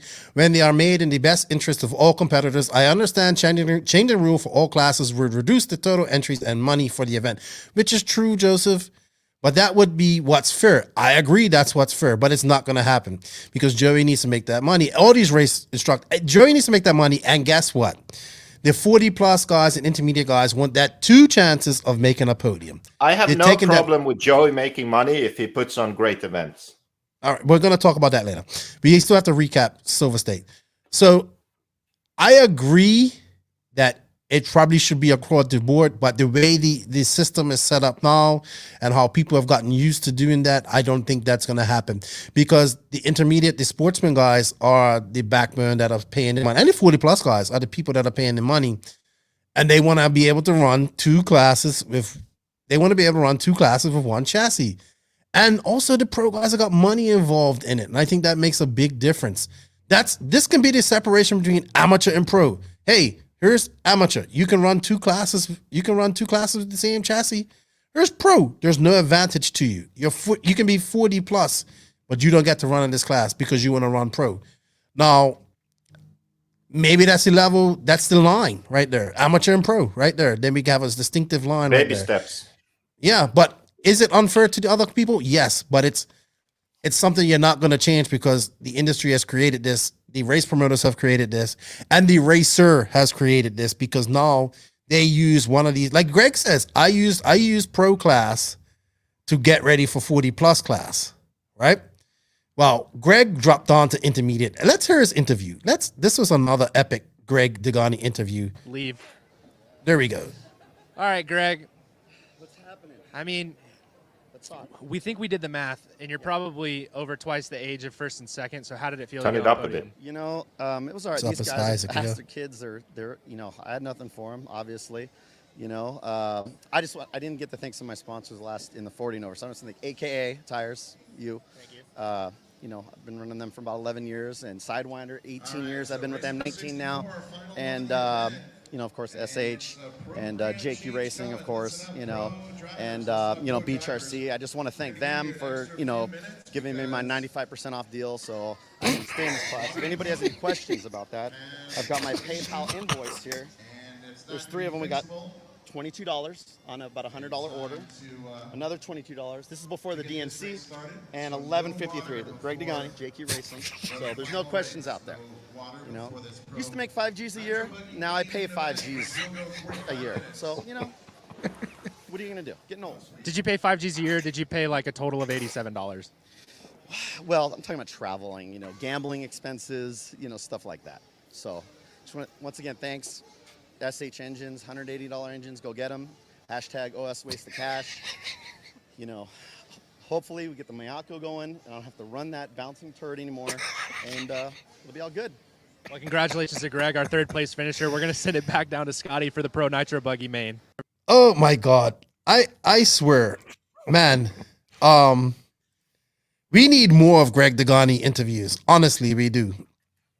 It's so refreshing and makes me laugh. Even Tyler was giggling.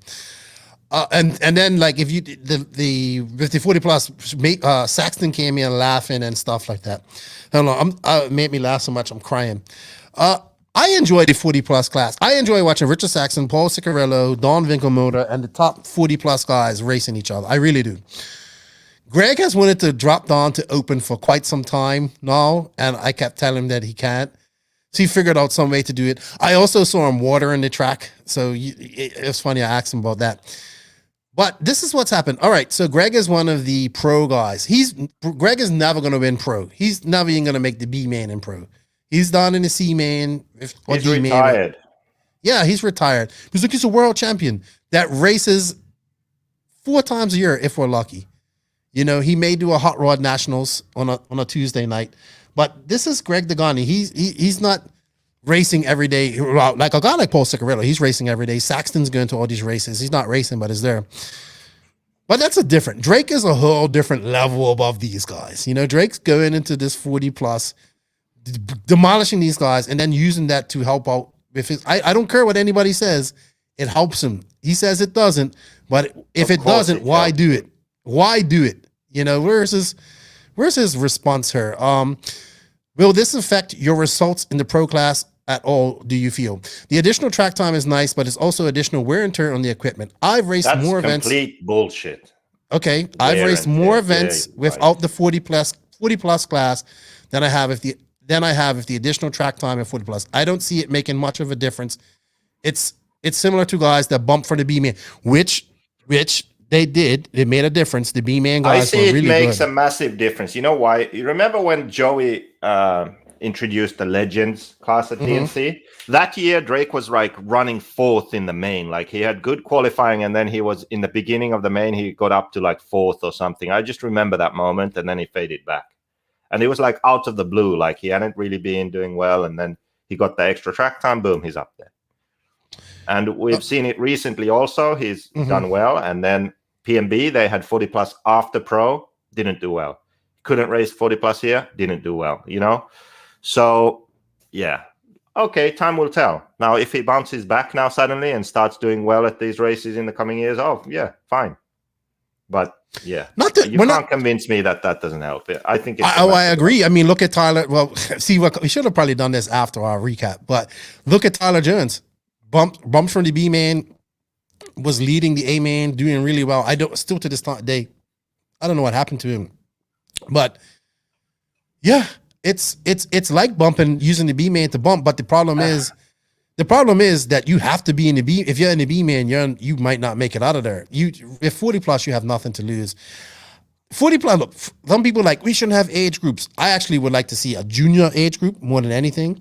If we have 40 plus, we should have a junior. Why don't we have a junior race at this race, or at least the top 16 juniors give them a race out of qualifying? You know, give this top 16 juniors out of all classes besides pro chance to qualify.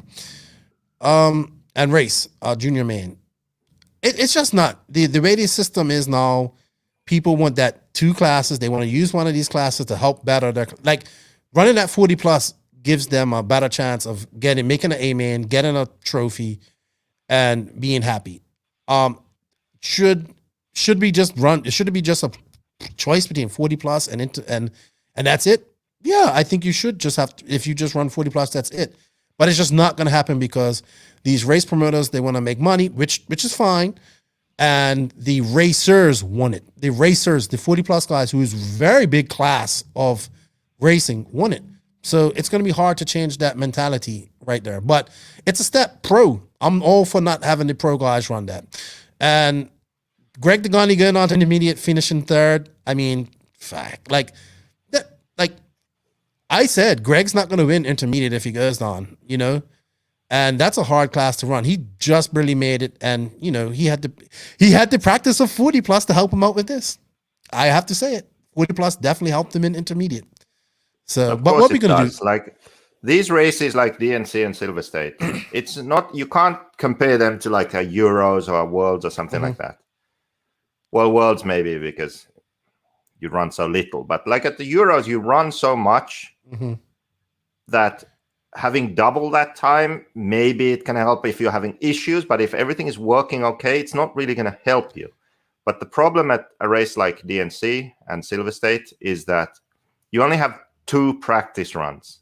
It's not a lot. If you don't hit the track and have everything like, oh, everything's working great, then you will have problems because the first time you run the track is going to be one way.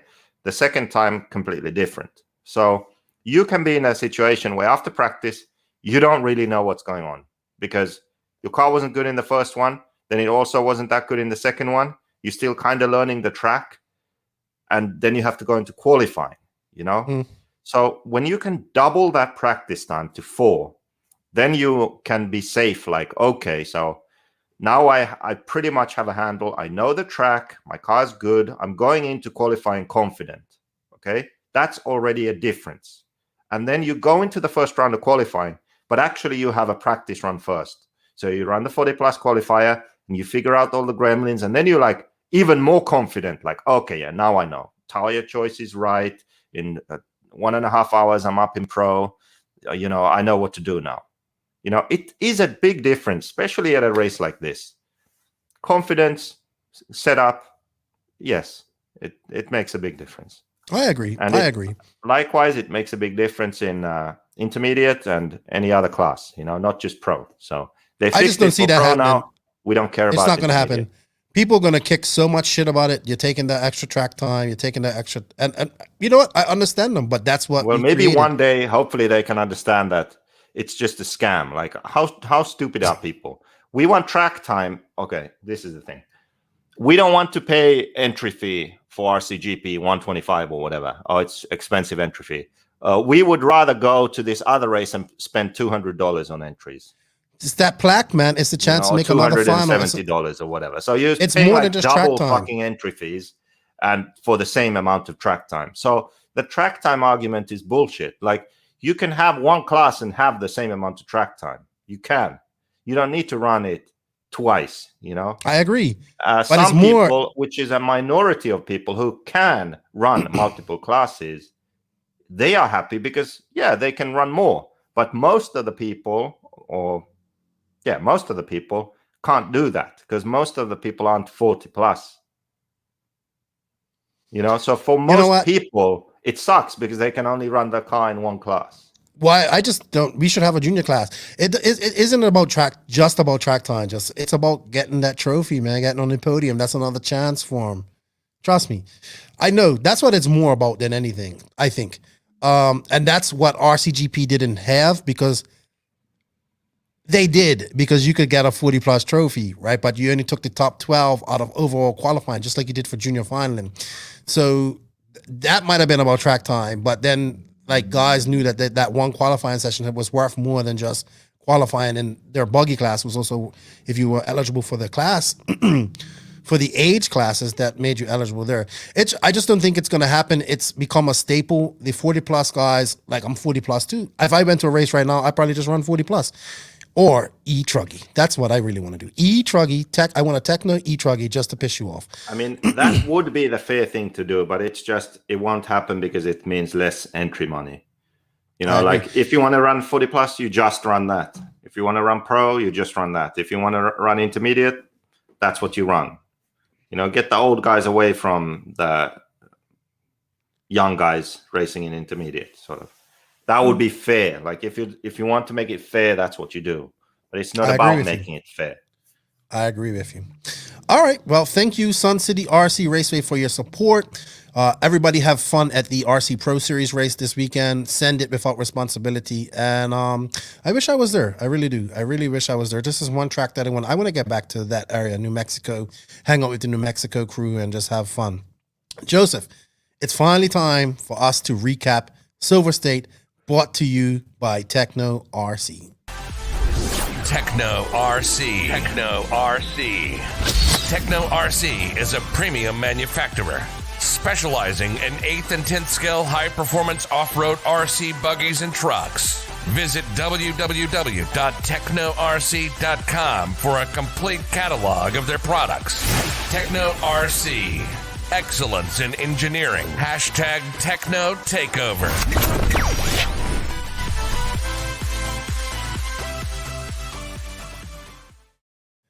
Thank you, Tekno RC, for your long time support. It almost was a triple for you there at Silver State. Almost truly was a Tekno takeover. Congratulations to Jared Tebow winning Nitro Truggy. Tyler Jones for winning Ebuggy on the last exact corner. Oh my gosh, that was so crazy.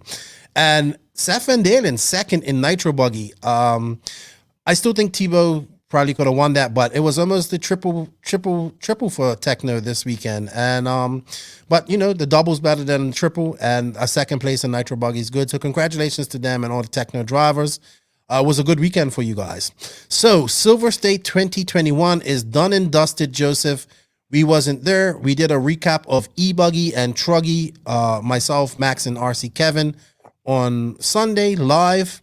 I guess the thing I want to touch on a few things before we get into the Nitro Buggy race, Joseph.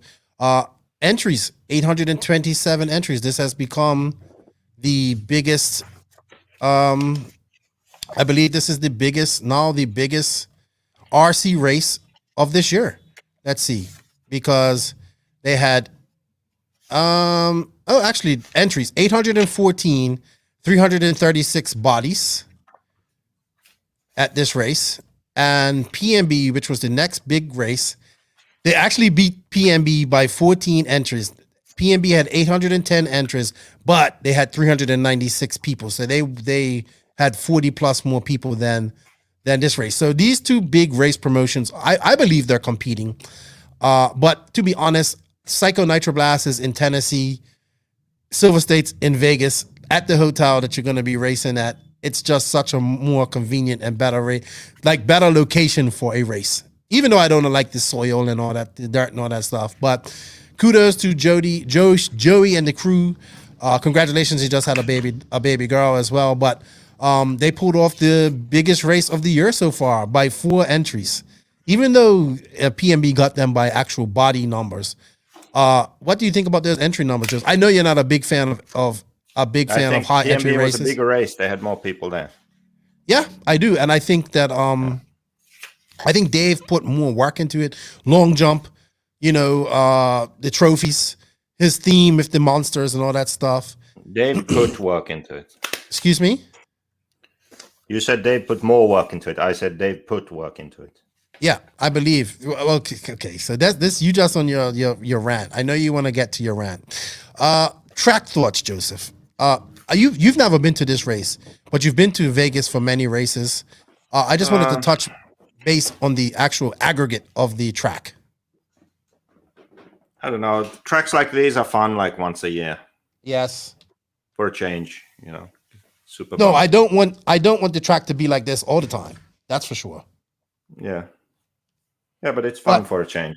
Yeah, but people be like, oh, well, the track got really rough and all that. That's Silver State, you know?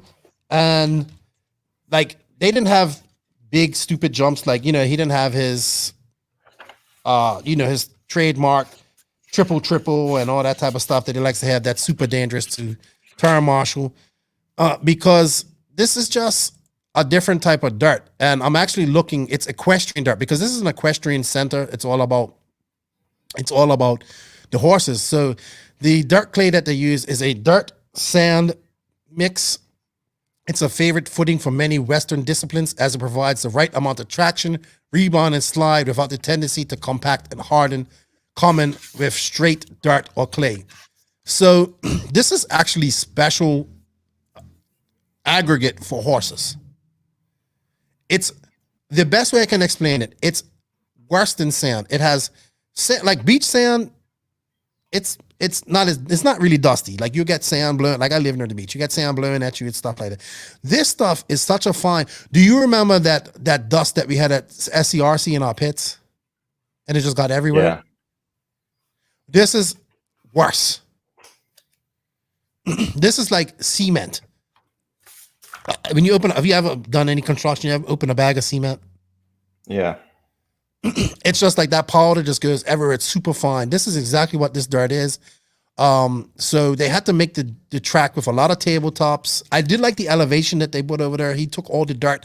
See where everybody was pitting behind the driver stand? When I was there in 2019, that was actually a practice track. So I like that he took all that dirt, put it onto the main track. He was able to get some elevation up there in the back. And he actually made the track a little bit bigger. And it keeps people away from all the dust and dirt and stuff, and you have a barrier. He put in a watering system that we did not have in 2019 because shit, I complained. Like I think everybody complained about the dust. I can deal with the nitro fumes because it wasn't that bad, but it's the dust that was terrible. So they fixed that with some watering system. They actually put looked like they put some effort and made a driver stand, even though they don't have to do it. I mean, people were standing on chairs the year before. And it's slowly getting to where it's a legitimate race. It looked a lot better than what it did in 2019. I'm going to say that. I think the track was built properly because they knew it was going to blow out those tabletops.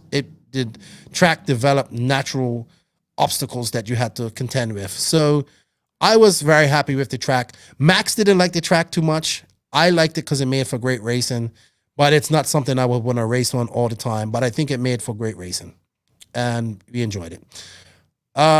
Two big names not there, Ty Tessman and Ryan Lutz. I did talk to Ryan Lutz previously, prior to him, Silver State. I believe his wife was ill, so I hope she's better now and he had to take care of her. And the rumor is that, or not even a rumor, but it's not a secret, but Ty got stopped by Border Patrol. And right now where he's in Alberta, it's really strict. I don't even think he could leave his town to get to the airport. So things are pretty crazy. In Canada with COVID, I don't know why Ty didn't just stay in America after PMB and get ready for the Nationals. It's going to be interesting to see if he can make the Nationals now next month. With all this stuff going on and whatnot. So they were missing. Like I said, you want to talk? Do you have anything? Did you notice anything about Truggy and Ebuggy that you wanted to touch on before we go on to Nitro Buggy, Joseph? No. Nothing. Like I said, we covered that in show number 124. Jared Tebow went on to run away with the Nitro Truggy race. And well, let's just touch on the whole Mayfield stepping on his dick thing, because that's my new comment that I like. I've looked up the definition of that. Man, Mayfield. I didn't know his dick was so big. But that's what I was thinking. Like, wow, you guys have a penis that big that you can step on it. But I've just never heard that saying before. And he did step on his dick, and it probably was painful because, I mean, he lost it in the last few corners. Like, just gifted it to Tyler Jones, man. Like a seriously un-Mayfield-like accident. Like, he got Cosmos. He ran the Cosmos tire. That's what happens when you run the Cosmos tire. You would know all about that. Yeah, just because somebody here said you shouldn't run those tires. No, that was different. I ran the Stalkers. Yeah. Yeah, you wanted Cosmos. just Truggy was all right. There's a lot of good battles in Truggy behind Tebow. Ebuggy was all right. It was a sprint. But kudos to those guys. Congratulations. Nitro is the glory here. We're going to talk about the Nitro race. Just real quick, some stats here, Joseph, that made up these numbers. So Nitro is definitely the glory on the East Coast. Combined Nitro Buggy entries, 329. Compared to Ebuggy had 222, E-Truggy, and I see this is coming now. They're now splitting the E-Truggy class up into pro, intermediate, and sportsman. So that's coming. We're going to have another class for them to make money. Only 59. They had more at P&B, and Nitro Truck was 221 entries. So Nitro Nitro Truck was almost as many as E-Buggy. Wow, that's pretty impressive. So Nitro is definitely the glory on the West Coast. The West Coast loves the Nitro. All right. So let's bring up some results here. So the two big things we got to talk about here in this Nitro Buggy class is, one, Dakota Fenn didn't make it to the A main. I told you that, by the way. I didn't pick him. I didn't pick him at all this week. I've been officially banned from picking Dakota Fenn, so I won't pick him anymore. Maybe I should, because he would have done better than the B main. But I watched, and then Tyler, and actually my predictions for the B main winners came out true. I said that Tyler Jones and Steve Harris would bump, and Spencer Hecker would be my dark horse. And at one point I thought Dakota Fenn was going to bump, but he just went and done the same exact things that he does at every, like I see him do the exact things, like he's pushing so hard, like just get out there and get into a second place position and go. And he just pushes so hard and does the same mistakes and whatnot. So a big blow for Fenn, man, not being in the A main, man. I think this is a really big blow for him, in my opinion. I heard that brand that I shouldn't mention had a new prototype. I heard that too. Narrow pivot and all. It seems like Tekno started something with this narrow pivot stuff, so everybody's doing narrow pivot. Cav seemed to do good with it and like it. Well, you know what I'm saying. And Fenn didn't like it. It's showing her like in his results. What does this mean for Fenn? He's still young. I mean, this isn't the end of his, like, I'm talking like this is the end of his career. It's not his end of his career, but you expect Fenn to be in the A main of these races, you know? And validation. Yeah, for me. For what I've been saying. Oh, yeah. You and Barry Baker and your beef going on. Yeah. Something is not just off with Fenn, man. He's so incredibly fast. Channel for anyone that's curious. Yes, I just can't put my hand on it. I don't know what's going on. Watch my videos then if you don't know what's going on. I mean, I know what it is. Explain what's going on. All right. Well, we had a 16-car main. I would say the other big surprise in this main was Ryan Pavidis. Ryan Pavidis had a good run. I think he got a 4th in the second run, which put him 6th qualifier overall. And this is like his first big ever big A main. I mean, he didn't really, he ended up finishing, where did he finish? Actually, he finished in 10th. So a few guys broke down. I don't know what happened to Tyler Jones. Don't know what happened to Ryan Cavalier. Let's bring up some results here. Why don't we? Let's share a screen. And I'm using House of RC's results at the moment. So let's add them to the screen. So here's your top 16. All right, Joseph, let's start with qualifying. Maifield left it to the last qualifier of the evening to get in. I think Maifield was definitely out of the A main after the second round in qualifying. He needed to win. He needed a top. I don't even think a top 3 would have saved him, to be honest. In qualifying, let's see. Let me bring up qualifying. He needed a good run also in the last run of qualifying at DNC when I was there. So what was that? Last year's DNC. Yeah, he had a 13 and a 14 in his first 2 rounds, I believe. And he had a win. I mean, he came out and won the last race, but I think he needed that. It reminded me of, like you said, that DNC when he A needed year that. ago, it was the same thing. Yeah. I think people might be like, even Runnerfolk said, "Oh, I know that Mayfield needed a good run, so I didn't push him that hard. I knew I was already in."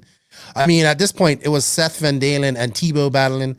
Tebow had won the first round, and Seth came second, and then Seth won the second round, and Tebow came second, and Spencer Rivkin, I think, was third both of those rounds, if I remember correctly, which was another great silent performance by him, I want to say.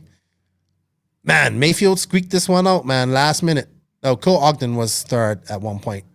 What do you think about that, Joseph? What, the qualifying? Yeah, qualifying, Mayfield squeaking it out. Yeah, I mean, that's what he does. But I think still pretty impressive by Seth to TQ. Yes. I guess he likes these rough tracks. I thought it was super impressive. It was very close, man. I mean, Jared, yeah, it was super close, super close. The two Teknos back. I mean, it might have been a Tekno 1, 2, 3 at one point, but I was thinking that it would be a Tekno 1, 2, 3 in the main. Sorry, not in qualifying. But yeah, super performance by Mayfield. I mean, Mayfield. This is what Mayfield's doing now. Like, you know, it's just, hey, I need to get into the A main. Where'd you go?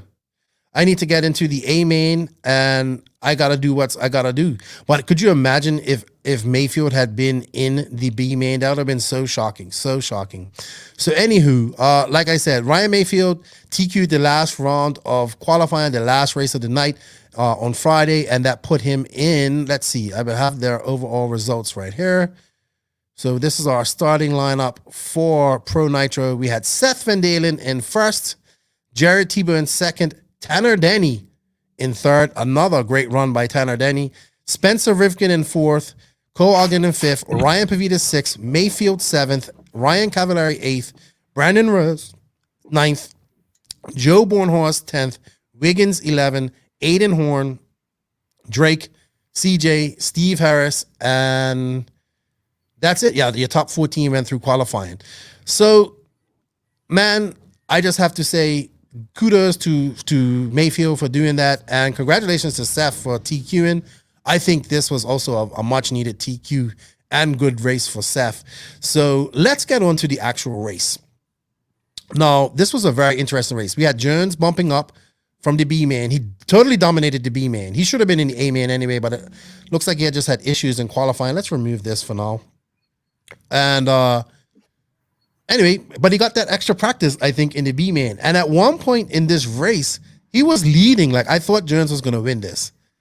I thought Tekno was going to go 1, 2, 3 at one point. It was like Jones, Van Dalen, Tebow, or Jones, Tebow, Van Dalen at one point.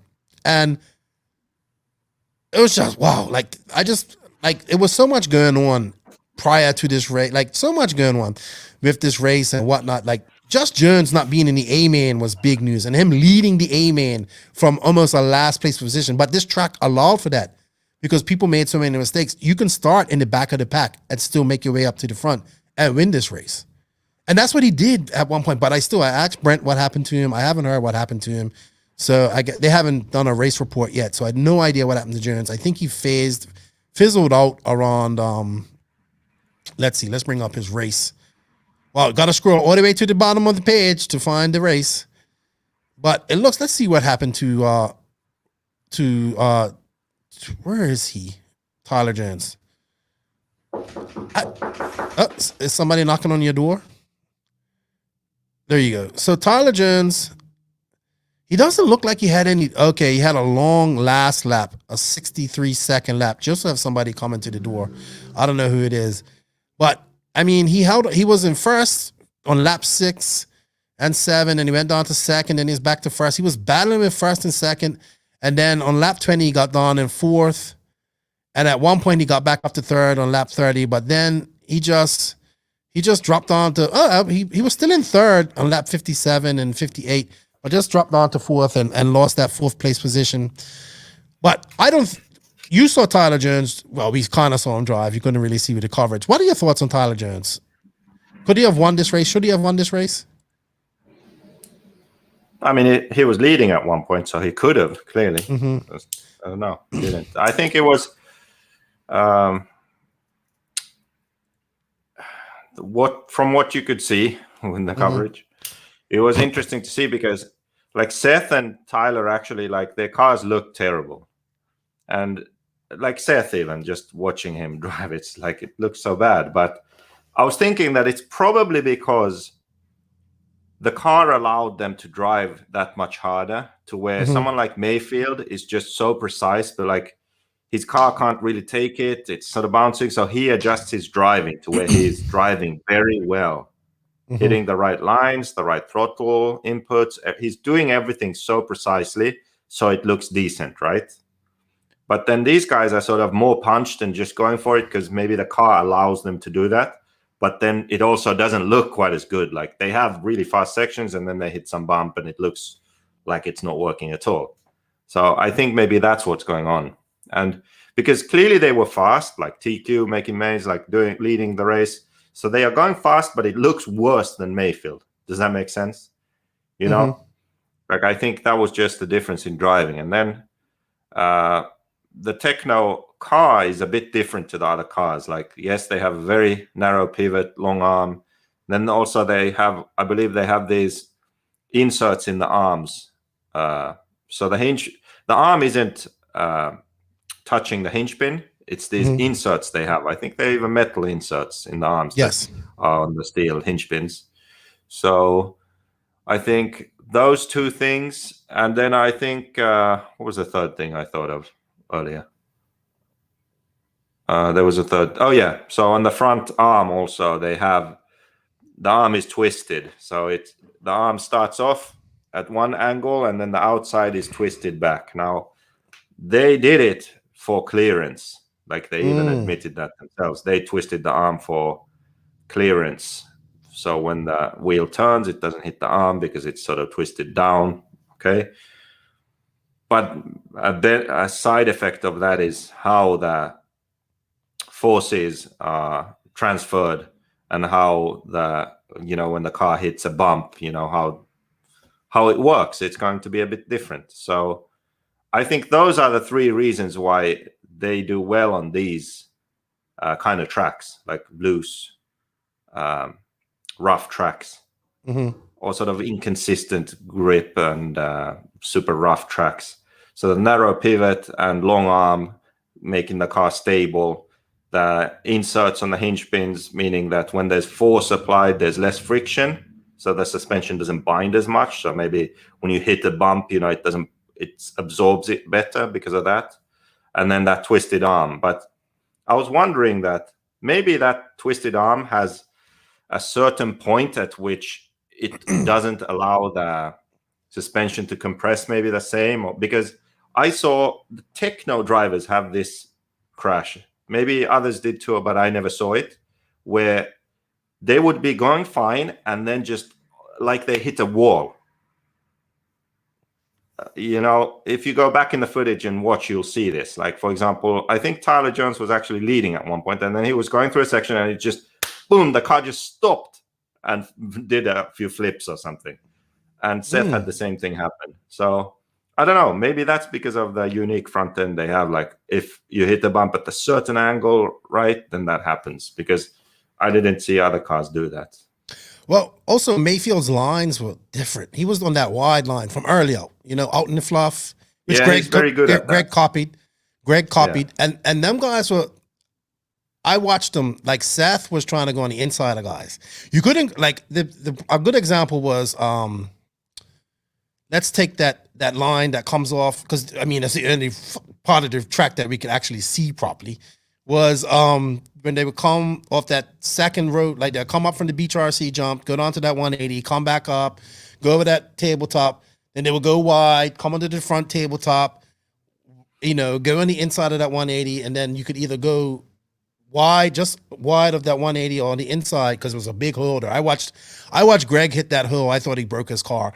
And just go wide, like, and Mayfield would take that wide line to the loop, and guys would try to come on the inside, and he could put it on the inside too, but he preferred the wide line, and I think that just paid off in the end. It worked for Greg, and just like I would say that not having been there, it's harder to know exactly. But my guess would be that Mayfield's car was worse than the guys that he was racing, but he drove better than. I would say did, that too. You know, I would like have to cars, Tebo and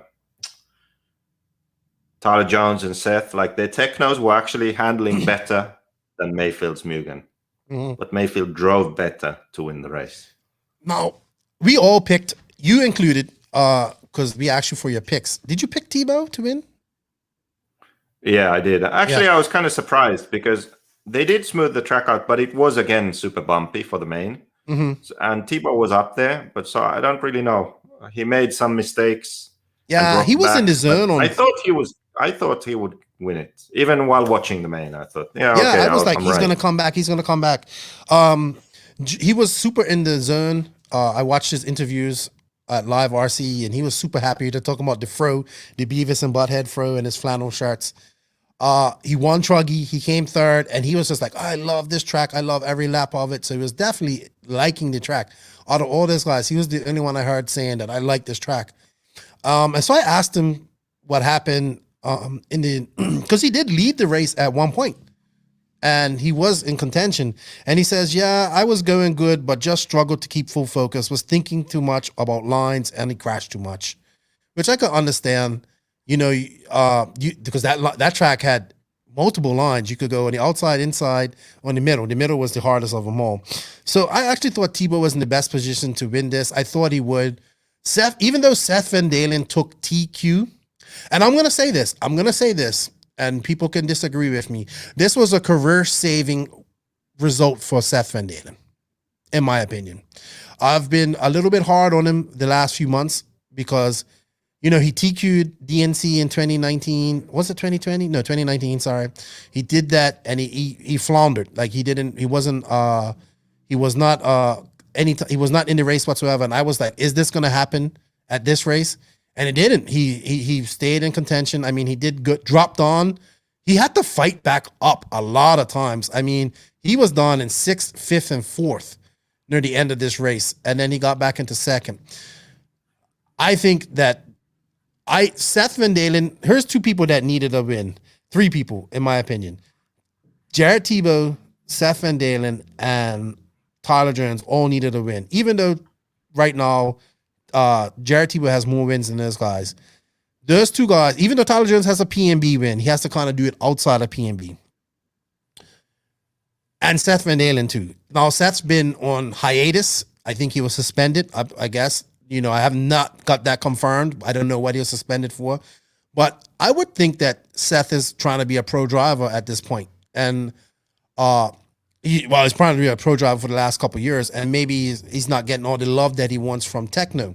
That's why, and like Tekno's just got a good problem right now. Hey, we got all these fast guys. Let's just see who fights it out and who comes out the top 2 at the end of the year, And this is like, I don't care what anybody says. They have a battle going on between these young lions that are Tyler Jones and Seth Van Dalen, and the veteran guys. Well, Tebo's the veteran guy. Joe Bornhorst is in the mix. And then you throw the wizard, Jared Wiggins, because he made the A-Main too.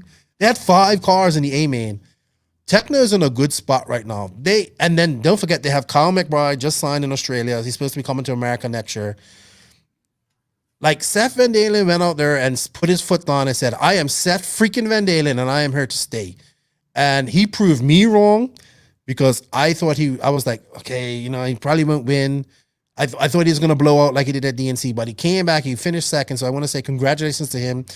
And in my opinion, this was, when we look back to when Seth Van Dalen hopefully has this long, illustrious career in RC, we'll look back at this moment in 2021 at this race and say, this is the race, in my opinion, that will change, that saved his career as a pro RC driver, in my opinion. That's my opinion. Because he just hasn't been racing. He's been doing local racing like Hobbyplex and stuff like that. But he missed PNB. He missed Lone Star. He missed all these bigger races where his teammates were there. And I was wondering why. So congratulations to him. Good race for him, winning that. Mayfield, man. All right. So are we now, Mayfield has to be the #1 racer in the world right now, right? Right, Joseph? I think Mayfield and Ron the Falk, I think. Yeah. Do you still feel? I haven't talked to Ronafalk, but I think he would say the same thing. I would have made less mistakes and I would have won because that's just how he's so confident. Like Probably he would say that. But those two, I would say, yeah, right now. I think Jared Tebow could have done something. I think Seth probably could have done something, but something was up. And but lo and behold, we have Spencer Rivkin, another third place finish. He got a third place finish at DNC. He broke a server at PNB. Here's somebody we don't talk about much in 8 scale, but here he is in third. He had a pretty solid weekend, I would say. Pretty solid weekend. Let's add this to the stream again.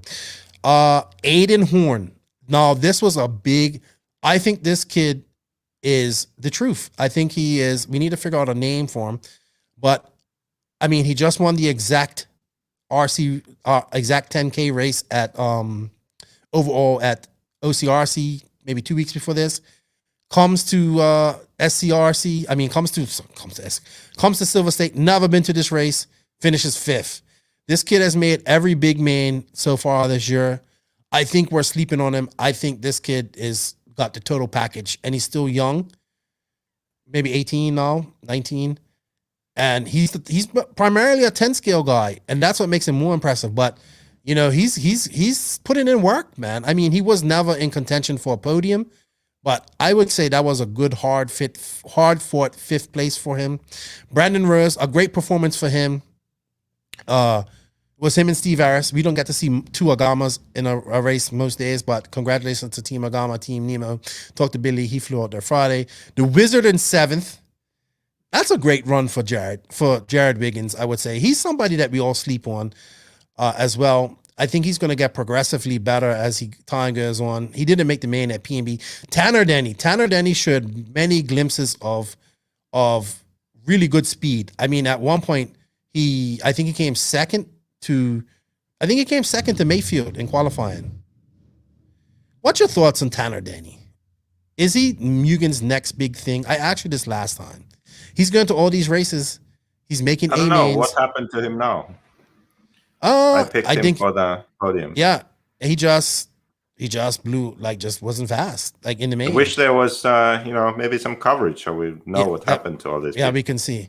He was second and first. Oh, he did. He was in third. He was in second, and he messed up somehow. Something happened to him. He flamed out or something. Because in his third lap, he had a 48 lap. He had a 48, and his second lap, he had a 48. So something went wrong after lap 2. Don't know. We haven't seen anything. We don't know because nobody reported on it either. I just think that these guys. I think Tanner Denny's 25. I think now he's probably stepping out of the shadow of. Is he that young? Yeah, I think I was watching his profile from DNC, when they did driver profiles. And I think he's stepping out of the shadow of Ryan Maifield and coming to his own here, man. I think we're going to see a lot of...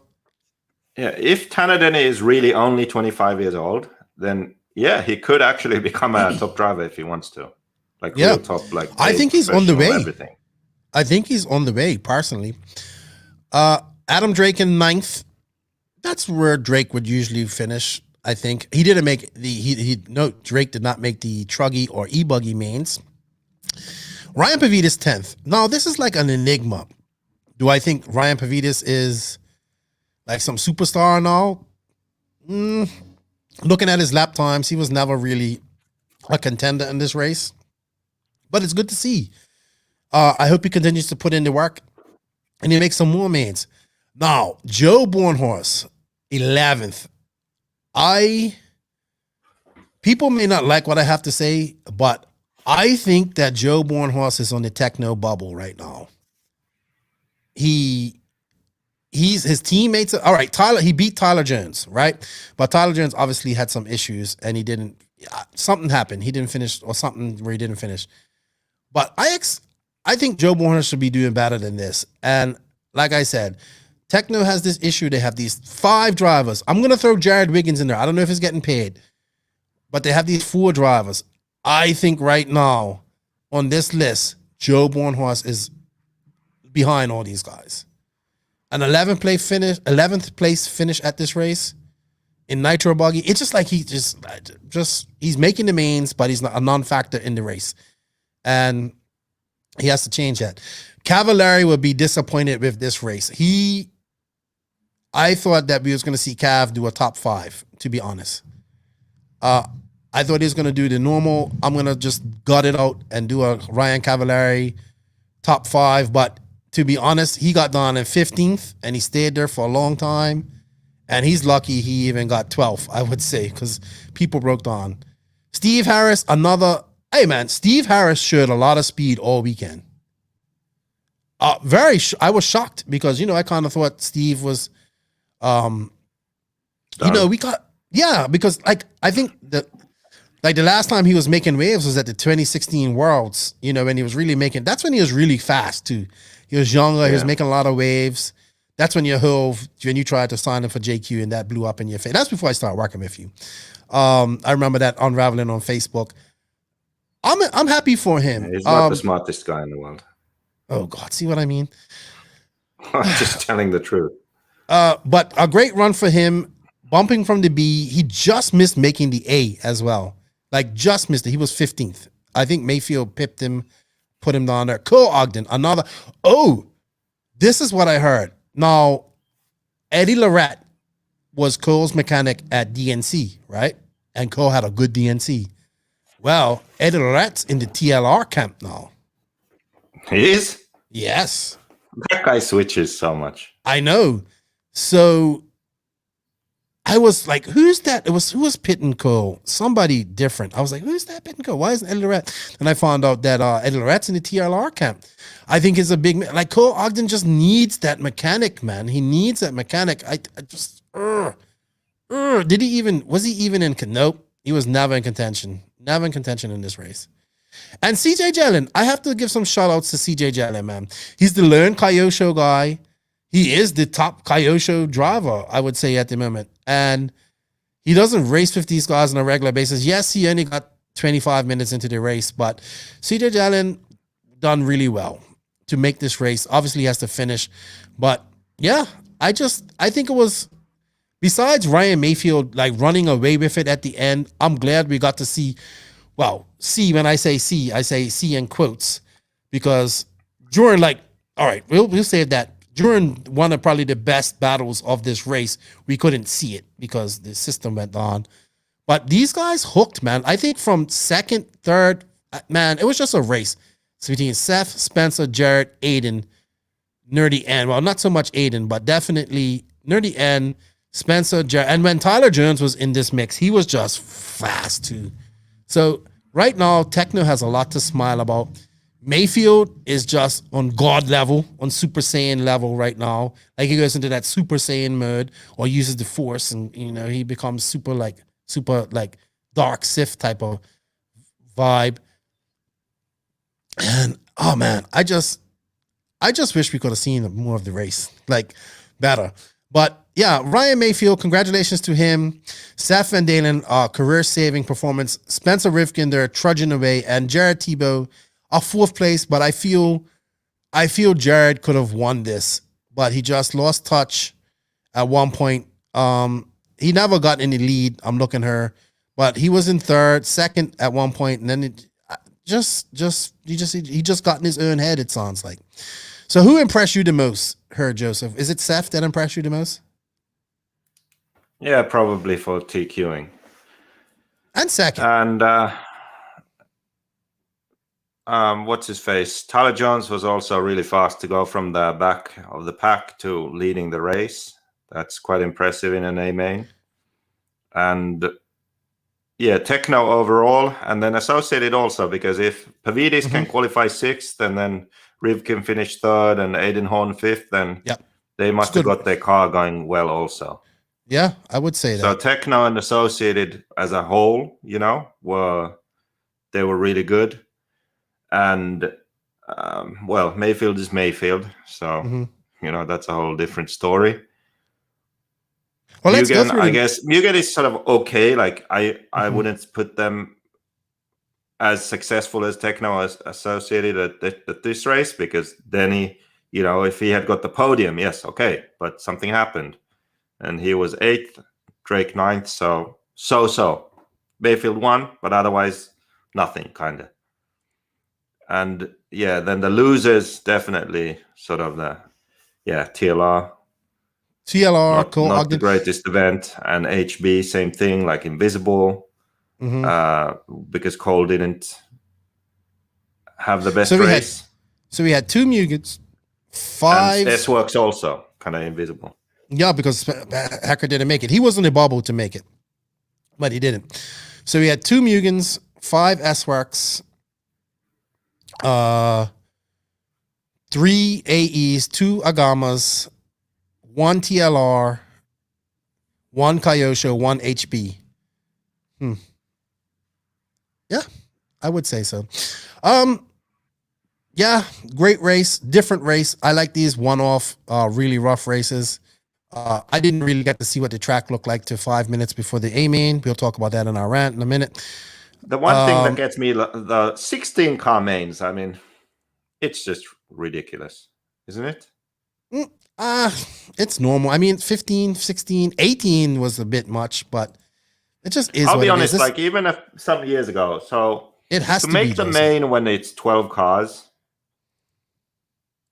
It's like, it's a special feeling to make a big race main when it's 12 cars. 10, even more special, but 12 is sort of, it's the new norm. It's okay. 12 is okay.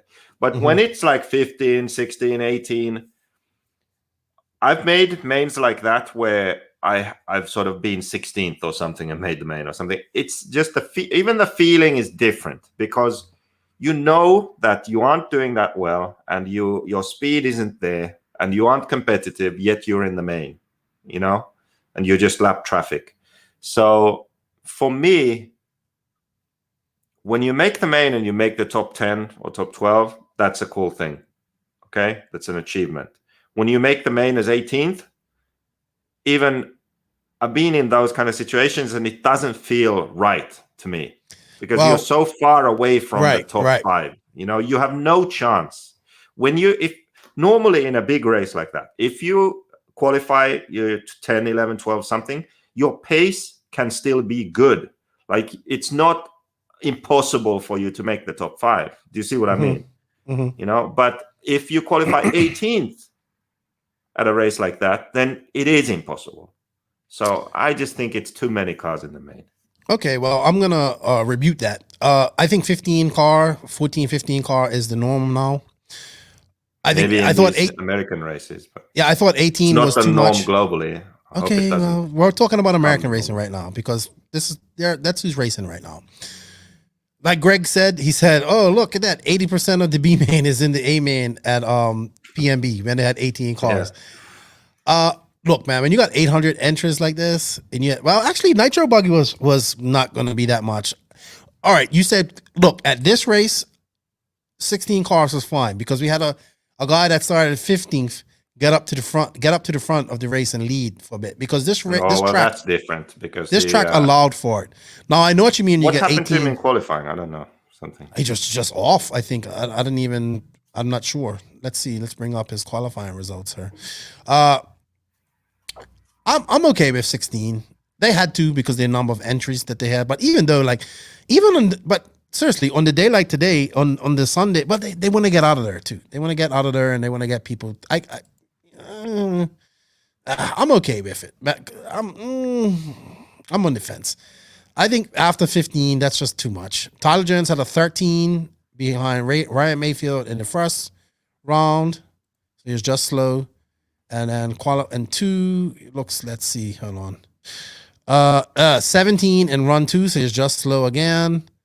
And then let's see what he did for round 3. I mean, he was just slow in qualifying. That's all. And then a 17 in round 3. So he's just off pace. Yeah, Tyler Jones was just slow, but he made up for that in the B main. He bumped up. Like I said, a lot of people not in this A main. That probably not really. I think that Spencer Hackett could have been there. He just missed it in qualifying at one round. He was just off pace too, like 14s and all that stuff. He did good in Truggy, but not many S-Works guys there. Him and Camden Lime, probably a couple other guys, not much support, but it is what it is. I enjoyed it. I wish I could have seen more of it. I didn't get to see more of it. We're going to talk about that in our rant. real quick before we go on, I need to touch on this because this is part of the thing. This is the third race in this. So NNRC Cup, Joseph. NNRC Cup. After this race, the results are switched right up. I mean, we have now Jared Tebow with that 4th place finish. He has 204 points. Maifield, he's missed the race, but he's the only 2-time winner in the series so far by winning DNC and now Silver State. He missed PNB. He's up to 200 points. He's in the hunt. And then Spencer Rivkin with his 3rd place position puts him at 179 points. Now this is going to be the battle. Tanner Denny, Ryan Cavallari are all on Tanner Denny on 177 and Cav on 175. So these two guys can still make the podium. So this is what's the difference between 1st and 2nd points? Hold on, let me bring that up too. Let me find that. Actually, Rowan sent me that the other day. Let's find it. I mean, if this is still in Mayfield's hands, when he wins the last race, the nationals, basically. So it's 100 points for 1st, 90 for 3, 82 for 3rd, 74 for 4th.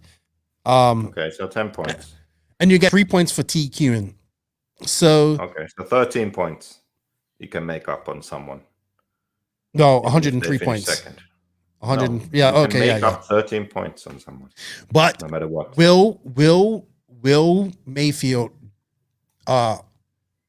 get rid of his nationals curse? He has not made the nationals since 2016. No, I would say he didn't make it in 2017. He didn't make it in 2018, and he didn't make it in 2019. What about last year? They didn't have a nationals last year. The nationals for last year is this year at LCRC. So it's going to be because this is a hard race. Remember, even if you're in do they let TQ? I believe they let TQ. They have the ability to just bump in, but Tyler Jones took a big hit, but still, I think he can still podium if he does well at the nationals.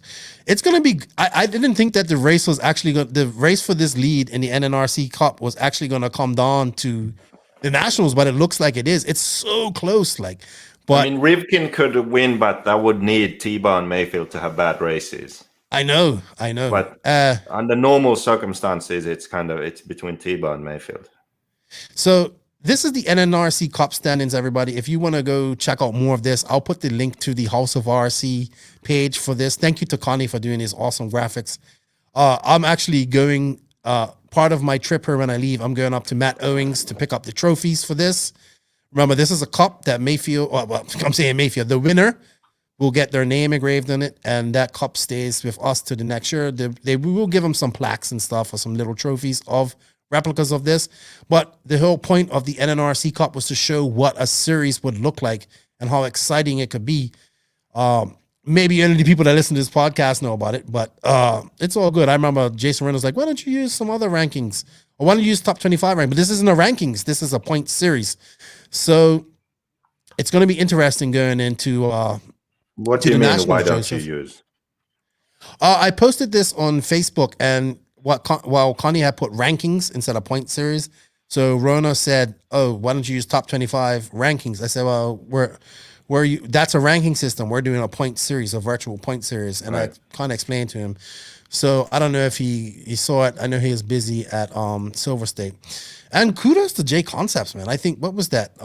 They done well as, J Concepts. Was Seth J Concepts. Yeah, they had a top 3. They swept the podium at Nitro Buggy.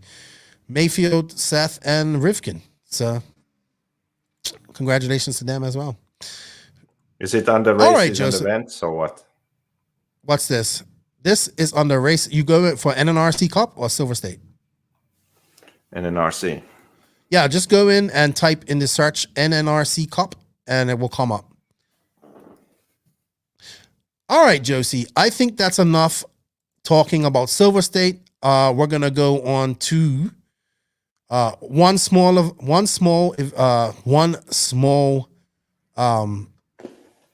segment that I'm doing for TNR Fuels, and it's kind of like our 10 question, 10 second segment.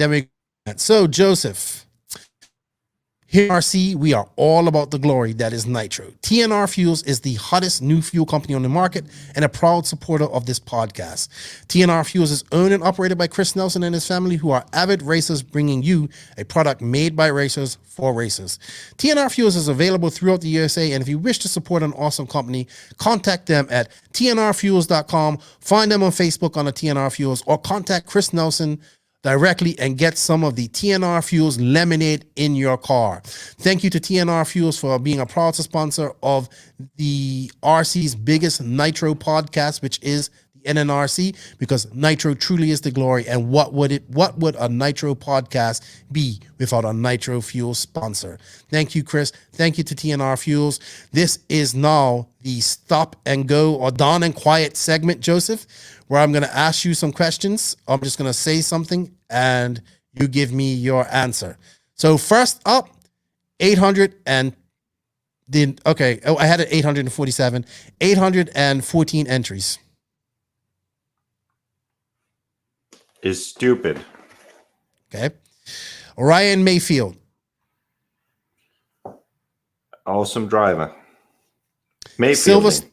Yes. I meant yes, that word. We need to make that normal. Mayfield. Yes.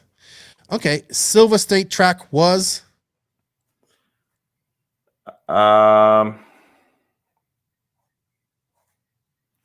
once a year. Once a year. Okay. Seth Van Dalen. So far can only TQ. Tekno RC. Will probably Come on, you can't say nothing bad about him. Problem of needing to pay drivers or lose drivers. I agree with you there. Tyler Jones. He's one of those drivers. Ooh, okay. And last question.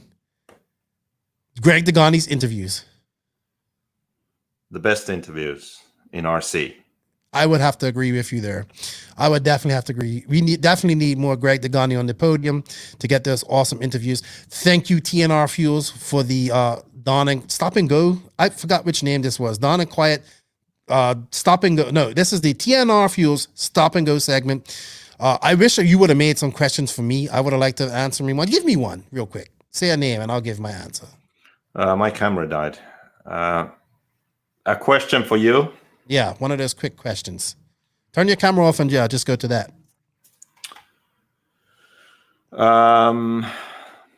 Okay. My question is. Oh gosh. Ebuggy or Truggy? Truggy.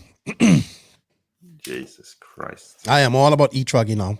All right. Thank you to TNR Fuels for the support. Check them out at tnrfuels.com.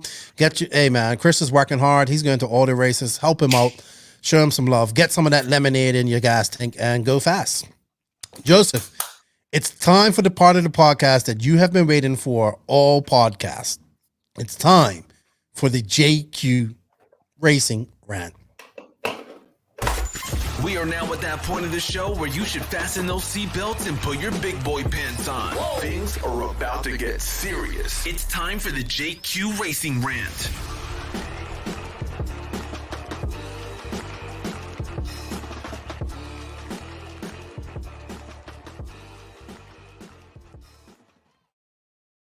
So this week we have a JQ Racing Rant. They are coming few and far between.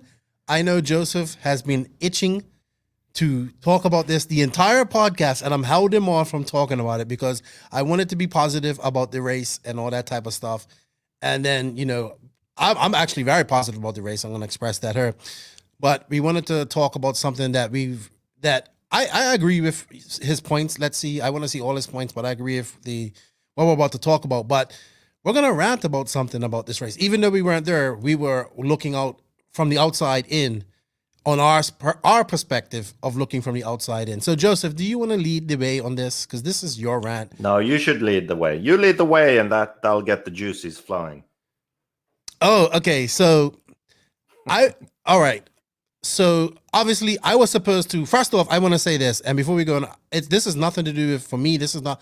I think Joey and the Dart and the crew did a whole really, really good job for the entries. The race looked a lot better than the year I went. They put in the effort to have water. They made the pitting better. I thought it was great. Kudos to them. They got all the entries, everything done within time, and people like I'm reading people's Facebook reports. People had a lot of fun. Some people more than others, like that the dancing marshal guy Joseph. Oh man, he was doing like handstands on the track with a helmet on and all this type of stuff. I haven't seen that yet, but it was on Live RC. So I was bummed that I didn't get to go to this race. I really was. Bummed seeing everybody go into it, and I was like, yeah, I would have been making the obligatory, hey, I'm at Silver State type of thing. And it looked like it was fun. I think when people go to this race, it definitely is a family thing. It's party because it's Vegas. Everybody wants to party in Vegas. Now, for us, I remember I'm trying to watch this race and analyze it and see things. And look, man, I'm not going to lie. I was highly, highly, highly disappointed with the coverage of this race. Highly disappointed with it. I understand why. I'm going to talk about that later in this one. And for such a great race, Joseph, you was like, there's no exposure. And I was like, what do you mean? Like, there's no pictures. There's no nothing. If you remember from DNC had pictures.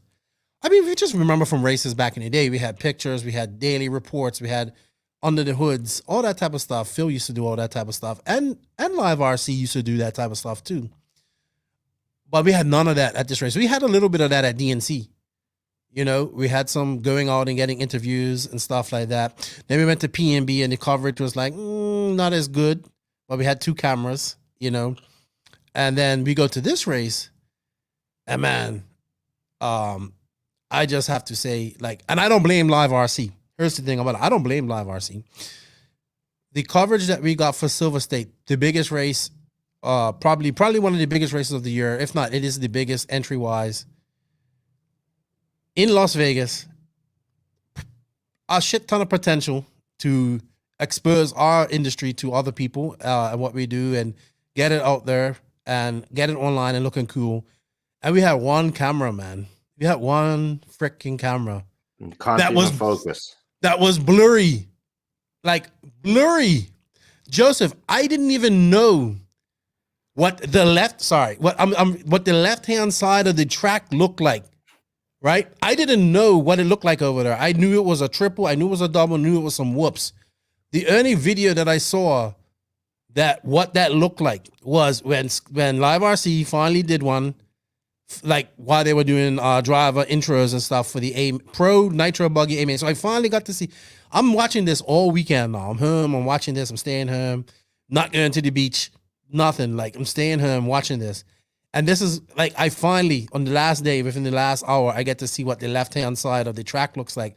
And I was just like, wow, I wish I would have known what this looked like. Wow, it would have been great to have a camera over there so I could see this while these guys are racing because there's so much action in that corner too. And I just think I'm really disappointed with the coverage. I really am. And to go from an excellent, I think, where they raised their game and they did it big, and I thought it was absolute. I thought it was great at DNC to this, and I'm glad we had coverage. Don't get me wrong. I'm glad we was able to at least see some of this stuff and have coverage and stuff like that. But even during the Pro Nitro, man, and it never fails, man. It never fails. Now, this is Live RC. I'm going to blame Live RC. It crashed. Like, one of the best battles going on. Like, it was like Tyler Jones, Rivkin, Tebo. They were battling like crazy. And it just went, you got the Live RC round lights of death. Like, that's like when all hope and just like, you lose all hope when you see that. You just know, like, oh shit, we're not going to see the best part of the race. Like, oh, I know that's Live RC. I know that's internet. That's them. I blame that on them. I don't blame the lack of the meager coverage that we got on Live RC though. Yeah. Well, yeah. So my rant is a bit it's not really about live RC. It's sort of that industry. So I'm so frustrated about the fact that I feel like we are moving backwards. We have the potential. We are close to doing something better than before, being better than before. We have all these professional drivers and the products that we run and all the products that we have, really, like everything is better than before, more professional than before. But we are not presenting ourselves in a good way. And also, we are not even attractive for, we are not presenting ourselves in an attractive way, even for us, ourselves. Forget about other people who don't know anything about RC racing. Forget about people who have cars but haven't got into racing. I look at Silver State, I see nothing that makes me feel like I want to go there to that race. Back in the day, when we had Neo Buggy, we had Red RC, some race would go off. I would go on the computer. I'd be like, damn, I wish I was there, you know? I couldn't go for whatever reason. Didn't have the money, had school, whatever the situation was. I saw stuff that made me feel like I wish I was there. Right. And I had zero of that. Zero. Because there was nothing. We have one blurry camera. That's it. There's no reporting from you don't even know who's there. Don't know who's there. Don't know who's doing what. No pictures of cars. Don't know what setup people are running. What kind of tweaks are they doing to their car? Is there something new in the pits? Oh, heard someone said that TLR had a new prototype. No pictures, no nothing, no rumors, no talking, no discussion.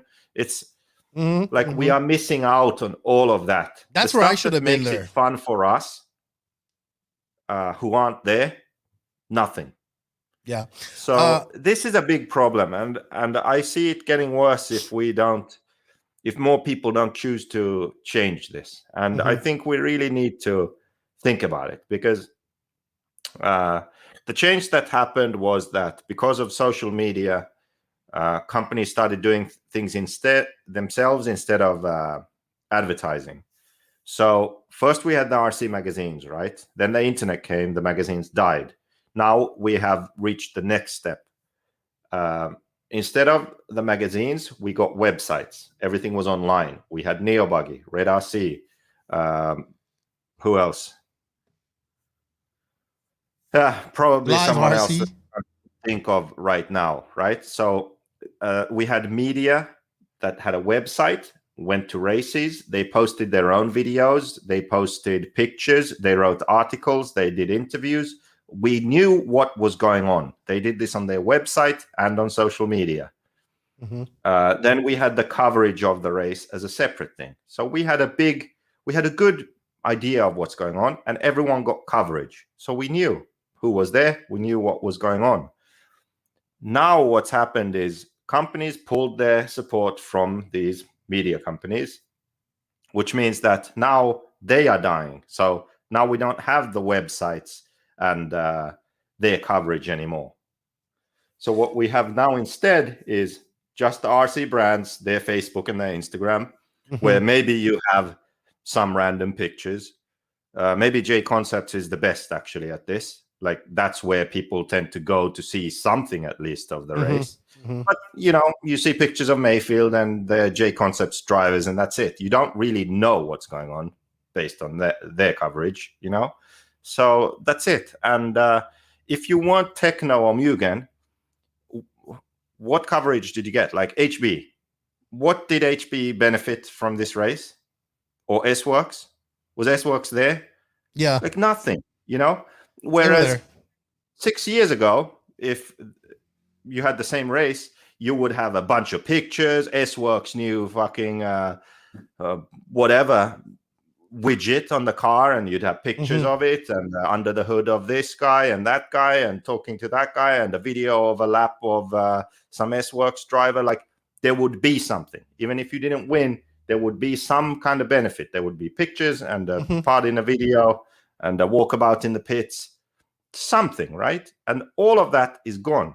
And we aren't going to get it back unless we as an industry and as the manufacturers sort of want that to happen.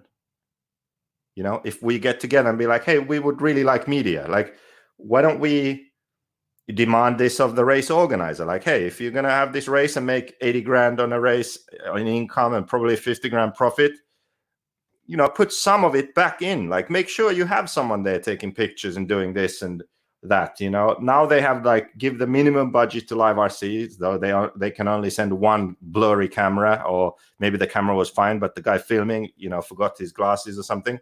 Like, that's all they can afford to do. It's not their fault. It's that they aren't being given the budget to do it properly.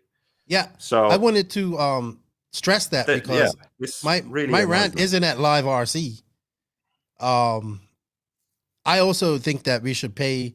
I pay my $5 to them. You know what I mean? Because I like what they do and I want to support them. And if my $5 helps, I pay it.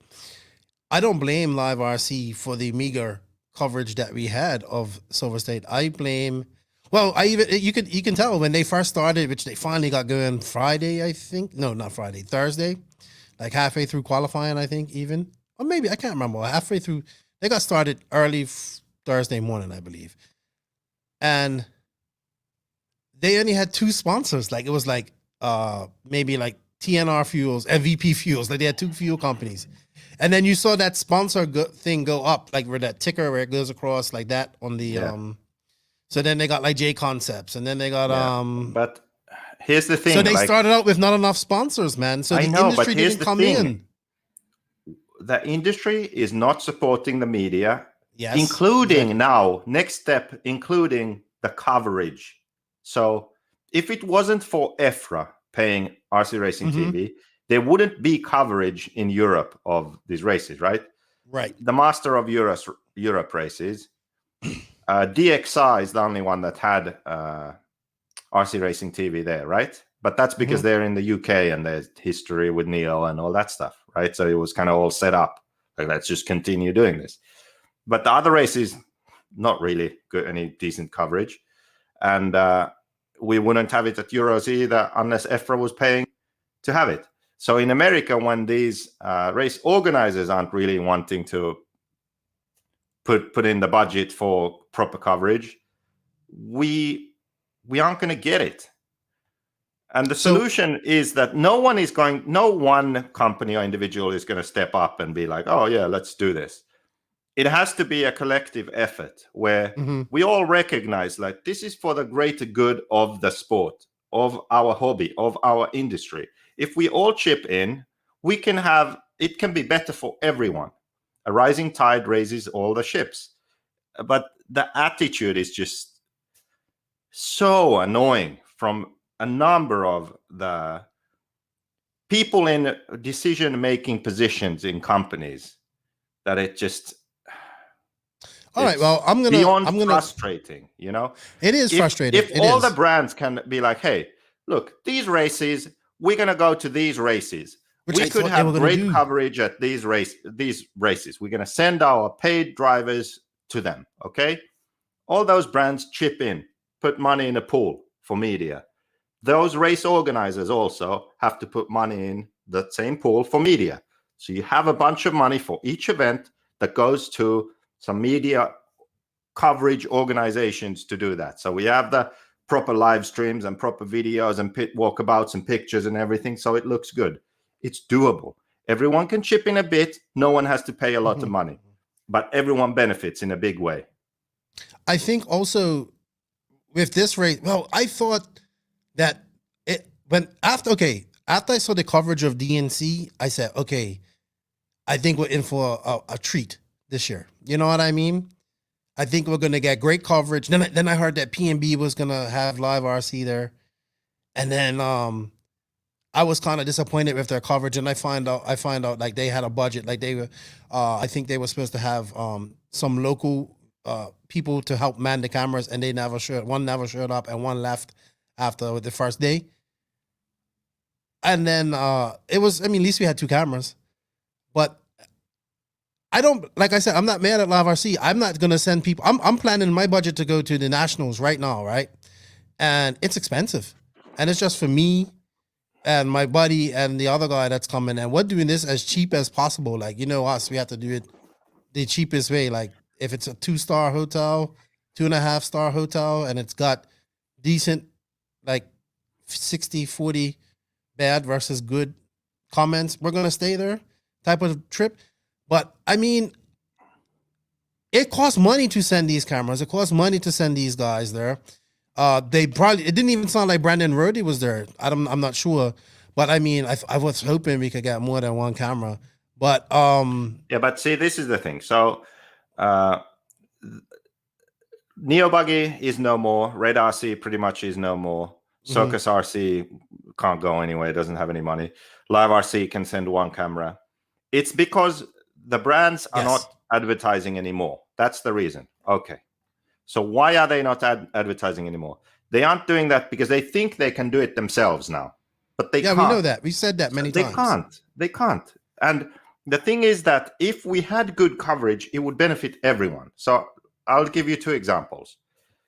Tekno, great event for them. 5 cars in the main, TQ'd the race. They were on pace. They had multiple drivers who could potentially win the race.